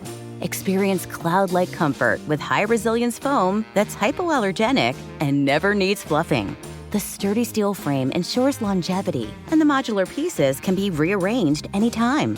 Shop WashableSofas.com for up to 60% off site-wide, backed by a 30-day satisfaction guarantee. If you're not absolutely in love, send it back for a full refund. No return shipping or restocking fees. Every penny back. Upgrade now at WashableSofas.com. Offers are subject to change, and certain restrictions may apply. Discover a spectacular island destination with crystal blue seas, endless sunshine, and the cool Bahamian breeze. Baha Mar, located in Nassau, Bahamas, offers your choice of 3 luxury hotels: the richly refined Rosewood, the playfully hip SLS, and the stylishly modern Grand Hyatt. With over 45 restaurants, bars, and lounges, Baha Mar serves up delicious dining from world-renowned chefs like Daniel Boulud and Marcus Samuelson. Nightlife venues like the new John Batiste Jazz Club, and the Caribbean's most luxurious casino. At Baha Mar, you'll find every pleasure under the sun and one-of-a-kind experiences for the entire family, like Baha Bay, our 15-acre lush tropical water park, interactive wildlife experiences, including our daily flamingo parade, world-class golf, tennis, spa, and so much more. Visit bahamar.com today and discover a vacation destination where memories are made for a lifetime. Baha Mar, life spectacular. Welcome to It Could Happen Here, a podcast that is groaning under the oppression of whoever keeps changing the stupid Zoom interface. It's different every time. It always gets worse. It never gets better. Please stop. We're trads for Zoom. The Zoom layout. Just get it one time. Put the recording thing on the stupid panel on the bottom, and then never change it. It simply never gets better. Yeah, this is Mia, who's extremely annoyed at Zoom. With me is James. Yep, also extremely annoyed at Zoom. Hi, just in solidarity with Mia. Fuck him. Yeah, and also extremely annoyed right now is the man stages the world's worst coup, asked to report to prison. I don't think we can call it the world's worst coup, Mia. That's a bold claim. You're forgetting Silvercorp. No, so, okay. Here's the thing about Silvercorp, right? The guys who defeated Silvercorp had guns. Yeah, but Silvercorp didn't. They had BB guns. Yeah, but here's the thing, right? They those guys did not have real guns, defeated by guys with guns. These guys had guns. They had a lot of guns. They were defeated by people with flags. Yeah, and a guy standing in a doorway being like, "No, you can't come in. Go home. Report directly to jail." So we are. I genuinely believe this is the worst coup I've ever seen in my entire life. And we've lived through the Venezuela one. I distinctly remember stepping out of a post office and checking my phone and getting 18 messages from my friends that said, what do you know about the coup in Turkey? That was a terrible coup. That was they could have just saved us all this trouble and shot everyone down from a jet fighter, but they didn't. And there's been plenty of bad ones. There was that coup recently in the Democratic Republic of the Congo, which is a fiasco. Hilariously, this coup in Bolivia we're covering today happened exactly 1 year and 3 days after the March of the Wagner Corps. Oh yeah, I forgot about that one. Wow. Yeah. Everyone's trying it, guys. If you believe you can achieve, give it a go. Do a coup if you want to. Why not? Donald Trump, he tried one. Didn't work very well. Yeah. I mean, we can't forget January 9th. I don't, because January 6th was already farce, but like we forgot the farce version of it in Brazil. Where was even there. Yeah, the old building coup. Yeah, lots of very stupid coups, but this is probably the worst one. And so we're going to be explaining sort of what happened. But the thing about this coup is that in order to understand what's happening with this coup, we have to get through, I think, a part of Bolivian history that has not been really well understood or talked about on the left, which is effectively what happened in Bolivia after the coup in 2019. I think people sort of know that there was a coup and that it got overturned, but that was sort of the point at which the sort of Anglo media and like the sort of press that hits the left here kind of just took off. So you have your sort of 2019 coup. The place where sort of everything getting lost kind of starts is that, so there's this coup. The left sort of response to the coup is not very strong because the sort of social movements have been hollowed out by their sort of incorporation into the Bolivian state. So they sort of just don't have the juice to really kind of, roll this coup back. This is make this clear. This is the 2019 coup, not the 2024 coup.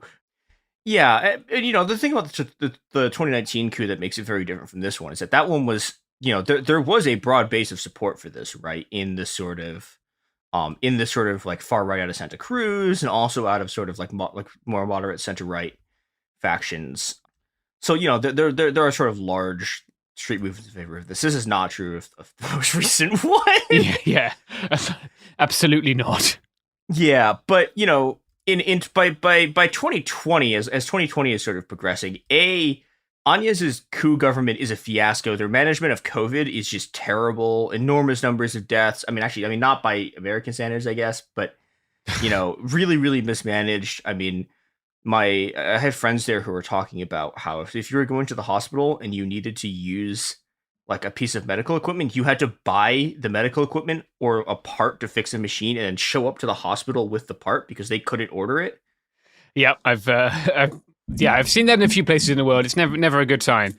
Yeah, it's not good. It was a real shit show. And by sort of, I think about early September of 2020, the left has sort of gotten its shit together. And there are this massive set of roadblocks. Bolivian social politics tends to sort of be about roadblocks because, country, a lot of mountains, a lot of roads you can very easily block off and then prevent anything from, for example, entering a city. Yep, good idea. So they're able to just basically shut down the Bolivian economy. The government is once again on the verge of collapse. And once again, and we'll get to the sort of first time this happened, but Evo Morales once again sort of pulls his supporters off of the barricade so he can go win an election rather than, attempt to just bring down the sort of coup government. So, that eventually happens. The government is forced to hold elections because, they've lost control of the country.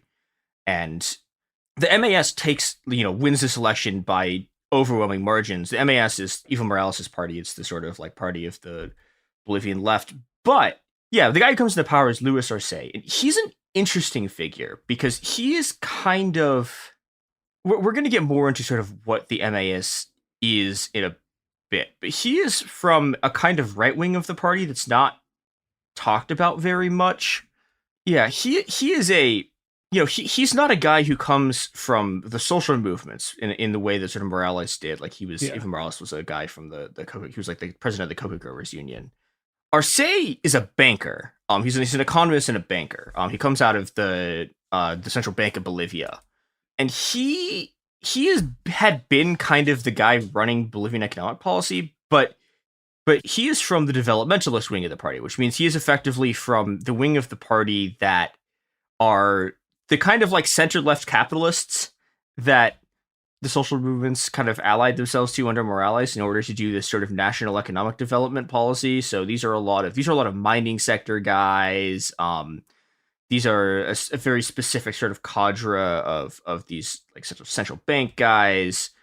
You know, and I think this is the part, the thing about the MAS that's kind of relevant here is that it usually also has a base of support among people you wouldn't expect. I mean, there's a lot of small business owners who support them because, you know, the MAS really did for most of the time they've been in power preside over sort of astonishing economic growth. They sort of did this by marrying these social movements to this kind of national bourgeoisie developmentalist faction. Yeah, and the other thing that the MAS sort of does in the period between when they come back to power in late 2020, 2021, and now is they actually go after the people who did the coup, right? Áñez, who was the previous president, is just in prison for helping to do the coup. The other big person who's been arrested is Luis Fernando Camacho, who is a man who, in 100% complete seriousness, calls himself Macho Camacho. So that's kind of an indication. A good sign. Yeah, that's an indication of who this guy is, which is he is a really fanatical Christian nationalist. He's playing a very similar role to, I mean, actually, I think even in a lot of ways, a sort of more radical role to what Bolsonaro played in Brazil, where Camacho in Bolivia is this kind of, he's the guy who's rallied both sort of evangelicalism and Catholicism, although rallied both of them into this sort of virulent and specifically in Bolivia, anti-indigenous sort of political force. The 2019 coup is seen in very, very explicitly is seen in religious terms. Both Áñez and Camacho talk about how like the word of God is back in the capital, and but like all of this sort of various indigenous stuff is just never going to come back. So Camacho gets arrested in 2022 for, you know, doing this coup, and this sets off. So he by the way, like, is the governor of the state of Santa Cruz, and this sets off a bunch of like a right wing general strike, a bunch of riots, like hundreds of people are injured in street fighting between his sort of fanatics and everyone else in the country. It does an enormous amount of economic damage. It sets off sort of roadblocks. The government. I mean, Camacho, I think, also is still in prison, but it kind of, you know, the government's kind of forced to make concessions to these people. So, you know, the whole sort of Arce government is kind of on shaky footing from the beginning. And all of this is before the Bolivian economy really hits the shit. But before we get to the Bolivian economy, do you know what else hits the shit? Oh, is it the meal kit preparation delivery service that we are not allowed to mention for legal reasons? Yes, it is. Yes. Yeah. Mm-hmm. Yes. Mm-hmm. Yeah, you'll be pooping your brains out. Don't do it.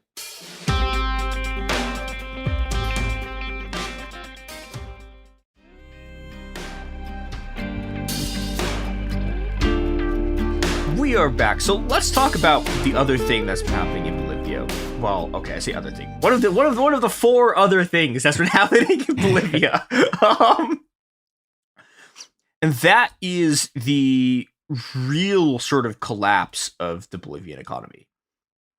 So the Bolivian economy, Bolivia has been kind of different from the rest of the sort of kind of left-wing pink tide governments that were elected in the sort of 2000s era sort of anti-globalization politics. most of those countries' economies imploded a long time ago. Like Venezuela is sort of obviously the most famous case, but all of these economies fell apart because these were all economies based on the commodity boom. We've talked about this in some of our Brazil episodes, but the very short version is that a lot of countries that produce sort of primary commodities, so like, you know, your copper, your sort of your natural gas, you know, I mean, things like soybeans too kind of fall in this category. You know, so all your sort of mining stuff, or some of your farming stuff, all of these sort of industrial input primary commodity stuff all got, you know, massive price spikes in the early 2000s because the Chinese economy had integrated into the rest of the world economy fully by, you know, joining the World Trade Organization. And this set off this massive industrialization boom in China, and you know, the Chinese the levels of sort of demand that this induces is unbelievable, because Chinese economic growth in that period is unreal, and it's economic growth that is unreal in a country with 1 billion people in it. So this produced a kind of shock of demand for all of these sort of mineral resources that was not entirely unprecedented, but enormously large, and also allowed all of these sort of social democratic economies to, you know, kind of paper over the inherent contradictions of their base being both capitalist and also a bunch of like unions by there just sort of being enough state revenue from all of these exports to just kind of buy everyone off and paper everything over. Yeah, the clientelism.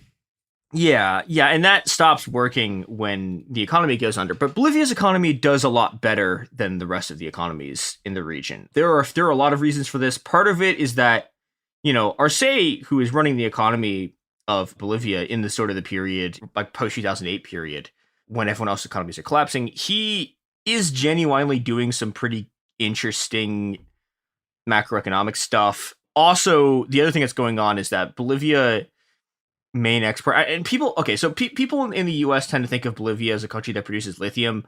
That's not true. That might be true maybe 30 years in the future. That will be Bolivia's primary export.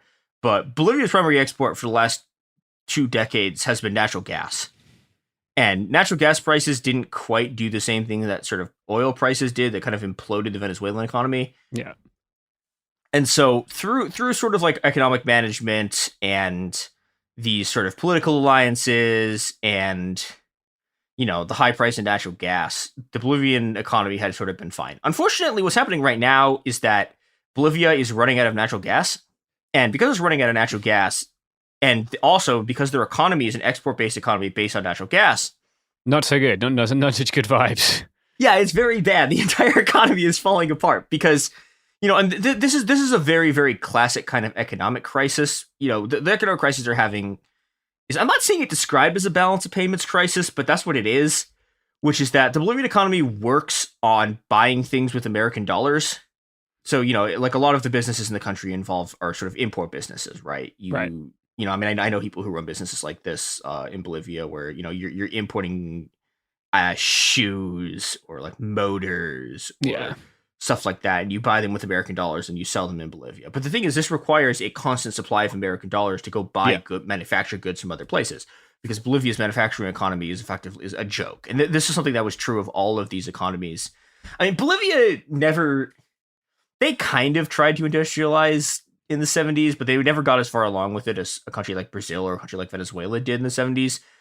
And the other thing about all these sort of pink tide governments is they all took power in economies that have been completely deindustrialized by neoliberalism, right? We talked about this with Brazil. Brazil went from a country that was a kind of like effectively a first, not quite a first, right? Maybe like a second tier, a powerful second tier industrial power, to a country whose economy is almost entirely based on sort of primary commodity production and farming bullshit. So they've moved down the value chain. They're manufacturing less stuff. They're producing shit that's on the bottom. They're getting less value from value added bullshit moving up the chain.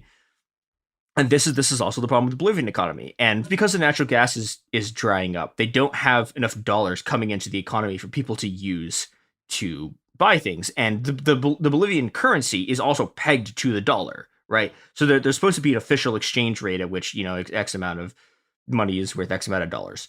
And that's all falling apart. People are sort of running around in the streets trying to find people who will exchange like their currency for dollars. This is you know, so this is a classic sort of balance of payments. Yeah. Well, I guess it's kind of a balance payment, but they're having a giant dollar shortage. This is really, really messing up. Not just the economy, but the entire political system is really kind of coming apart under this. Now, okay, I talked about things kind of coming apart. There is another thing that is coming apart in Bolivia, which is the MAS is shattering. Yes. It's shattering. It's splintering in two. So, what is the MAS? So the MAS is this part. Oh, okay. So it has a slightly weirder history, which is that. So the MAS was a completely random, actually kind of right-wing political party, but importantly, it had electoral status.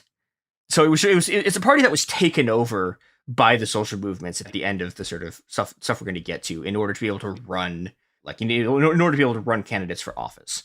But this means that because it was literally it was an existing legal registered party that was taken over from the outside, and because of how it emerged, it's always been seen as sort of a movement party, right? It's supposed to be like the assembly of Bolivia's sort of left-wing social movements.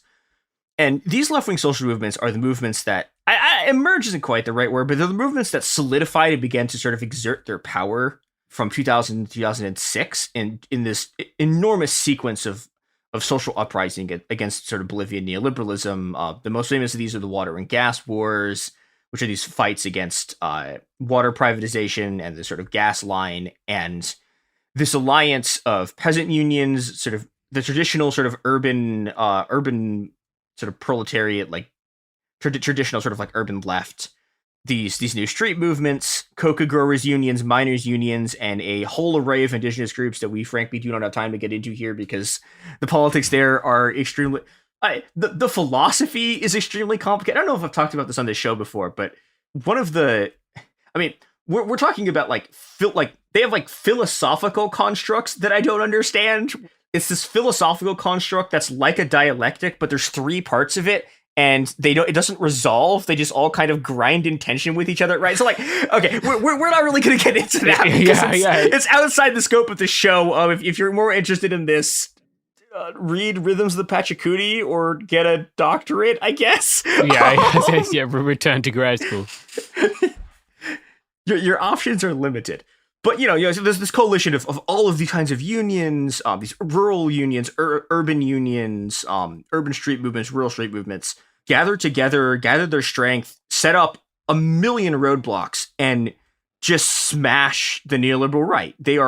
Bolivia's right is basically completely destroyed. From the period of 2006 until 2019, that was the first time they ever took power. They did it in a coup, and they held power for about 1 year before they were kicked out of power again. So they basically completely reshaped all of politics in Bolivia. The second round of roadblocks very nearly destroyed the Bolivian state until, as I sort of alluded to earlier, Evo Morales pulled his supporters off the barricade in order to get an election in 2006. And this is the election the MAS won. And to understand the kind of seismic change of this, right? The MAS is the first party in the history of Bolivia to win a majority of the seats in the parliament by itself. First party ever. It completely destroyed the existing sort of political system. And again, this was supposed to be a sort of new kind of party, right? The theory of the MAS is the organization of the social movements. Former vice president and sometimes Marxist Garcia Linera described it as, quote, "There's a dialectical relationship between the social movements and the party." Now, this is a lie, or more precisely, if this is a dialectic, it is not a Hegelian or a Marxist dialectic where the sublation of two parts creates a concrete totality or a whole that is neither of the things that it was before it. This is a Maoist dialectic where two sides face off with each other, and one of them hits the other side over the head with a hammer until it dies. Yeah, it's just a conflict. It's just there are two people and they both want to control the thing. Yeah, they're fighting each other.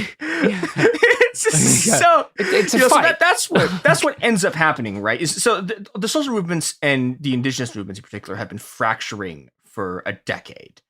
There are a whole series of large fights, even in sort of like the early 2010s, over the MAS doing these infrastructure things that everyone else in the country was like, why are you building a road through indigenous land? There's these huge fights. Many such cases. Yeah. So, and this is the kind of hollowing out and the kind of conflict that had led to the social movements being completely unable to overturn the coup in 2019 and it taking them until the end of 2020 to really pull their shit together and, overturn the coup. And you know what else overturns coups? That's a hefty promise. Is it arming the working class, man? It is arming the working class. We are sponsored by arm the entire working class.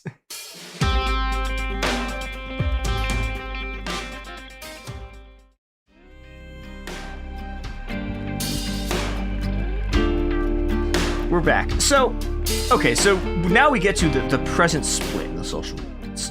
What has happened now is that, Arce and Evo Morales had always kind of gotten along usually, but once, Arce took power, he didn't want to sort of just be a proxy for Evo Morales. He had his own sort of, actually, like, not great agenda either, a sort of more technocratic agenda, although, you have to sort of ask Evo, like, you're the one who brought these people into the party. Like, I don't know what you were expecting. You brought these people in that they weren't going to govern as a sort of center-left technocratic capitalist government. You could have seen this coming. But they have been increasingly fighting, and the two sides are now implacably hostile. Arce and Evo fucking hate each other, and this divide has split every single social movement in Bolivia, from the landless workers movement to the cocoa growers to the indigenous federations to the fucking urban trade unions to the miners unions. Every one of these organizations either has officially split into two factions, that's one's an Evo faction and one's an Arce faction, or they are in the middle of the fight where they're both sides are still fighting for control over their union federation. And this is not a clean left-right split, this is actually, that was kind of what I was expecting-ish when this fight started, that I was sort of expecting that this was going to end up as a fight between sort of, the left, the social movements, and the sort of center-right base. But that's not really what happens. It is kind of a left-right split, but, it's also a split over the person of Evo himself. And because it's partially a split over Evo himself, there's a lot of, like, sort of more left-wing groups that are kind of backing Arce because they don't want Evo Morales to come back into power and re-solidify his control over all the social movements, and they're angry at him for a whole series of attempts to sort of co-opt their movements. It's also it's also a split about sort of how autonomous a social movement should be. It should be able to be from government policy. It's kind of external to this, but one of the other things that's going on is that Evo has been really unpopular with a lot of feminist groups in Bolivia for a very long time, for a lot of reasons, including, one of the big ones is Bolivia's horrific femicide crisis, which the MAS has been in power for almost 20 years and has done jack shit to actually, like, deal with, right? So there are all of these sort of fractures breaking out. Partially also it's a war between for control of the MAS between the cocoa growers unions and the miners unions. So this is a shit show. It is a complete fiasco. And then, the thing that makes it more of a fiasco is, we talked about this sort of with we did an episode about kind of what's been happening with the sort of pink tide governments a while back. And one of the things we talked about in that episode was Ecuador, where Ecuador has this left-wing base that should win every single election until the end of time, and they don't because they're constantly fighting each other. And this is effectively the beginning of. Hopefully, it doesn't turn into that. But the MAS, if it is even sort of united, is an unprecedented Bolivian political juggernaut. It should win every election. Not till the end of time. They probably should only win. I don't know. They have kind of demographic issues right now. Yeah. But, they should still be winning effectively every election, and they're not. And the reason that they're not is because of this shit. Or the reason they might not is because of all of these splits. And these are very these are very, very serious political splits. At one of the miners workers meetings, very famously, the two sides broke into fist fights. I think 140 people were injured. So these are very serious fights. there's also a whole disaster right now over who actually is the candidate of the MAS, because Ivo held this Congress of the MAS. It was his supporters that Arce was not at, and they said that because Arce didn't show up, he was kicked out of the party. Classic. And so there's this whole thing. So he's technically been expelled, but like the electoral courts are now involved, because the electoral courts have to decide what, like, you know, they have to figure out what candidate their party's running. So it's a complete catastrophe. And in the midst of this complete catastrophe, there is the worst coup of the 21st century. So let's get into finally this coup. So this coup is run by a guy named Juan Jose Zuniga. He's the commander of the Bolivian army. He is handpicked by Arce to run the army, to be the guy who Yes, goes. he's the Arce dude. Yeah, and this is, you know, this has sort of shades of the fact that Pinochet was sort of elevated by Allende and the Social Democrats, but it reminds me of Franco as well, like getting promoted above his peers. Yeah, like, those were tragedy. This is farce. So what happens is that on Tuesday of last week, Zuniga goes on TV and says, I am going to, like, Evo Morales cannot be allowed to take power again. I will stop him from taking power. And Arce is like, dude, what the fuck? And just immediately fires him, because, you know, you can't do that. Yeah, like almost every country with a codified constitution has prohibitions on its military intervening in its politics, right? Like, it's the basics of democracy. Bolivia has had a series of military governments and military coups across the sort of 20th century, including the fucking cocaine coup that I've talked about at length in our World Anti-Communist League episodes, that ends with like Klaus Barbie fucking running around, right? So I mean, you know, like, this is a country that has had military coups quite literally staffed by actual Nazis, right? Yeah. So, you know, this is a place that takes the threat of a military coup very, very seriously. There hasn't been one, blessedly, in a long time, but there's a lot of people who were fucking alive for the last one, and, you know, and so this is, you know, people are extremely unhappy. Even people who I think in theory would be okay with, you know, the government being deposed, like, absolutely under no circumstances want the fucking military running the country, because, again, everyone fucking remembers how bad that shit was. But what appears to have happened is that Zuniga realizes that, so he's just been fired, right? Which means that he has a very short time window in which he can try to pull some shit. Which means that whatever he may have been planning, I don't know what his actual plans were. He may have been actually planning a coup. He may not have been until here, and was just immediately like, well, I guess we have to do it now. If he was planning, he wasn't planning very well. Yeah. What results from this very, I think results from this very short timetable is the worst coup I've ever seen. So what appears to have happened is that on Wednesday, he gathers the troops that he's able to gather, which is not that, I mean, we're talking like 100 guys, maybe. Yeah. It was not you know, they had a decent number of armored vehicles, but it was not like a lot of troops. It does not appear that he even had the support of a lot of troops, right? Like a lot of the army seems to have kind of been sitting there going, what the fuck is going on? But it was, you know, I mean, I was watching the videos or like the live streams from journalists on the ground of these troops, and they're just worth that many of them. No, they really weren't. Like, it was the whole thing was just really fucking shocking. like shockingly bad. They didn't even surround the building. They just went up to one door. Yeah, so what happens is they use an armored vehicle to ram the door of the presidential palace, and they try to take control of it. But the thing is, right, Arce isn't in the presidential palace. He and his cabinet are in the next building over. So they've taken the wrong building. It's a good start. First off, so things are going great.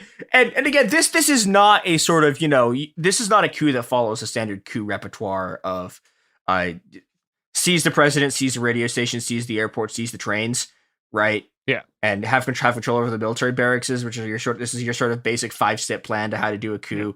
We'll be doing that episode soon, by the way. Yeah. Given today's Supreme Court, we're in the clear. Oh yeah, now. yeah, we're in the clear. Get- the five get step him plan branded. to do a coup, but so they don't even succeed at part one. So they're kind of milling around the front of the presidential palace and trying to get into the next building where the president actually is. It's also, the demands are also very weird. Zuniga claims that he's not overthrowing the government. He claims that he's still loyal to Arcee, but he's going to form a new cabinet. Okay, yeah. Useful. Yeah, That's how you normally do that. Yeah, so he's like yelling about the economic crisis, says he's going to, quote, restore democracy and, quote, release political prisoners. Which I kind of get.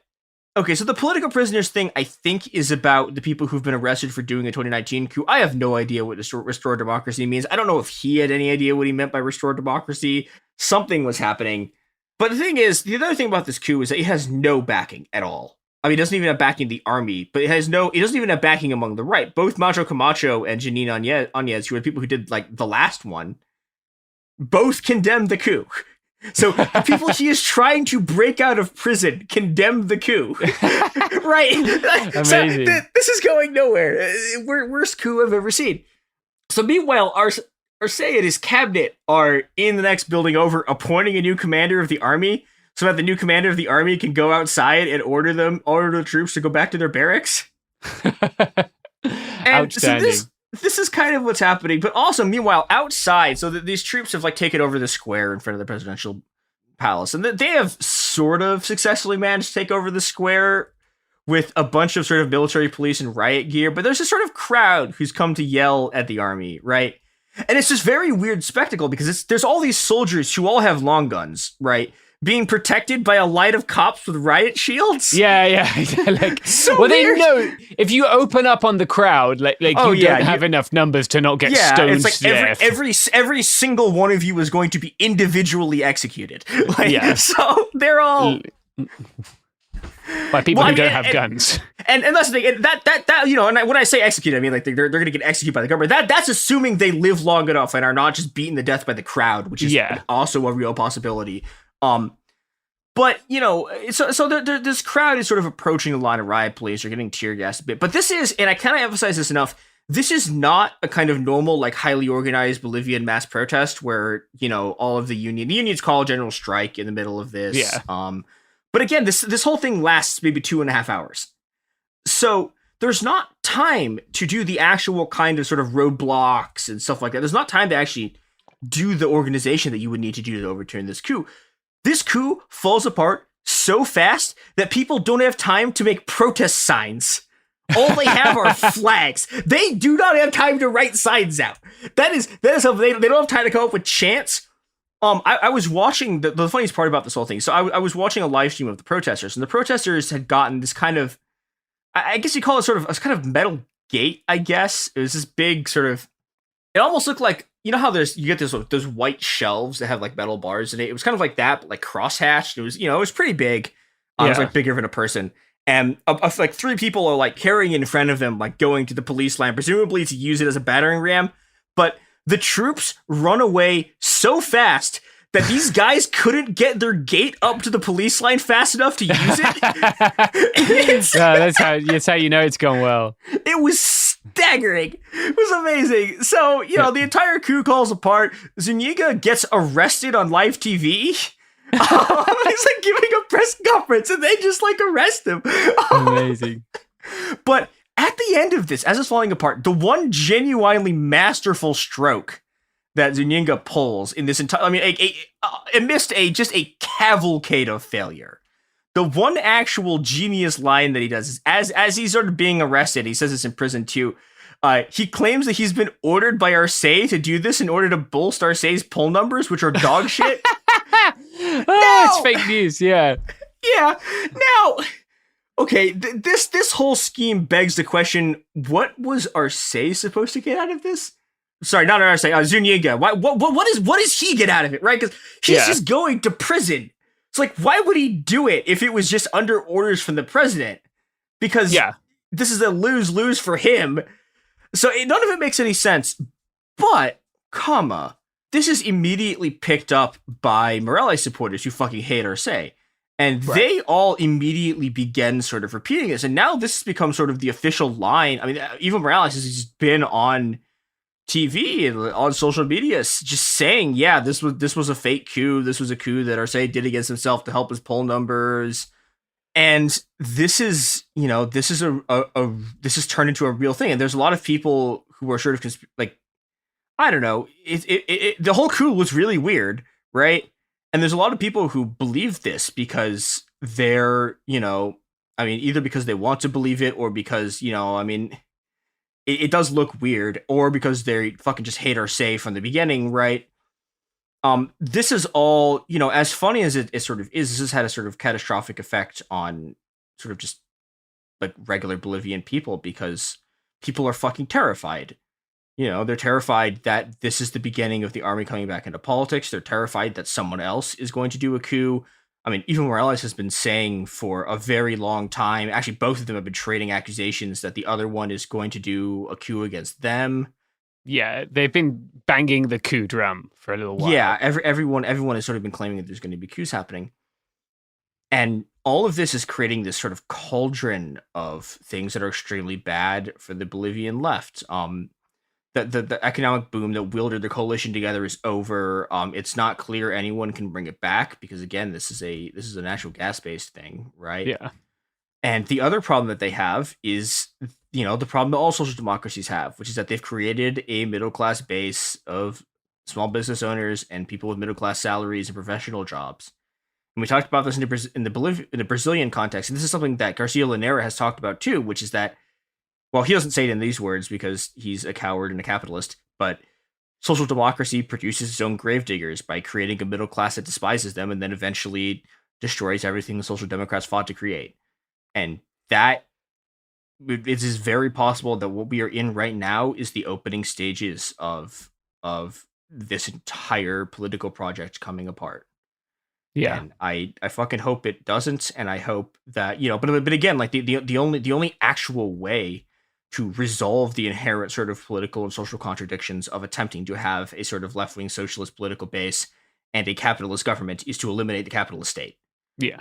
So either you do that or you get another one of these shitty fucking coups. Yeah, you're just constantly vulnerable to this shit, right? Like at any point. Yeah. Yeah, you're creating the conditions which will lead to these and coups. and we've already seen the coup that's capable of knocking them out of power, right? It's the coup that actually has sort of a mass backing from the right. And this was not that coup. This was the comedian's coup. This was the Joker coup. This was the worst coup anyone's ever seen. Yeah, but the next one might not be. Yes, and that's quite serious. Yeah. So until then, hopefully we don't reach there. But until then, this has been It Could Happen Here. Yeah, you too can overturn a coup by yelling not even particularly menacing at a bunch of troops. Yeah, practice at home in case you ever need to do it. Hey, we'll be back Monday with more episodes every week from now until the heat death of the universe. It Could Happen Here is a production of Cool Zone Media. For more podcasts from Cool Zone Media, visit our website, coolzonemedia.com, or check us out on the iHeartRadio app, Apple Podcasts, or wherever you listen to podcasts. You can find sources for It Could Happen Here updated monthly at coolzonemedia.com/sources. Thanks for listening. This is Jacob Goldstein from What's Your Problem? Business software is expensive. And when you buy software from lots of different companies, it's not only expensive, it gets confusing, slow to use, hard to integrate. Odoo solves that because all Odoo software is connected on a single affordable platform. Save money without missing out on the features you need. Odoo has no hidden costs and no limit on features or data. Odoo has over 60 apps available for any needs your business might have, all at no additional charge. Everything from websites to sales to inventory to accounting, all linked and talking to each other.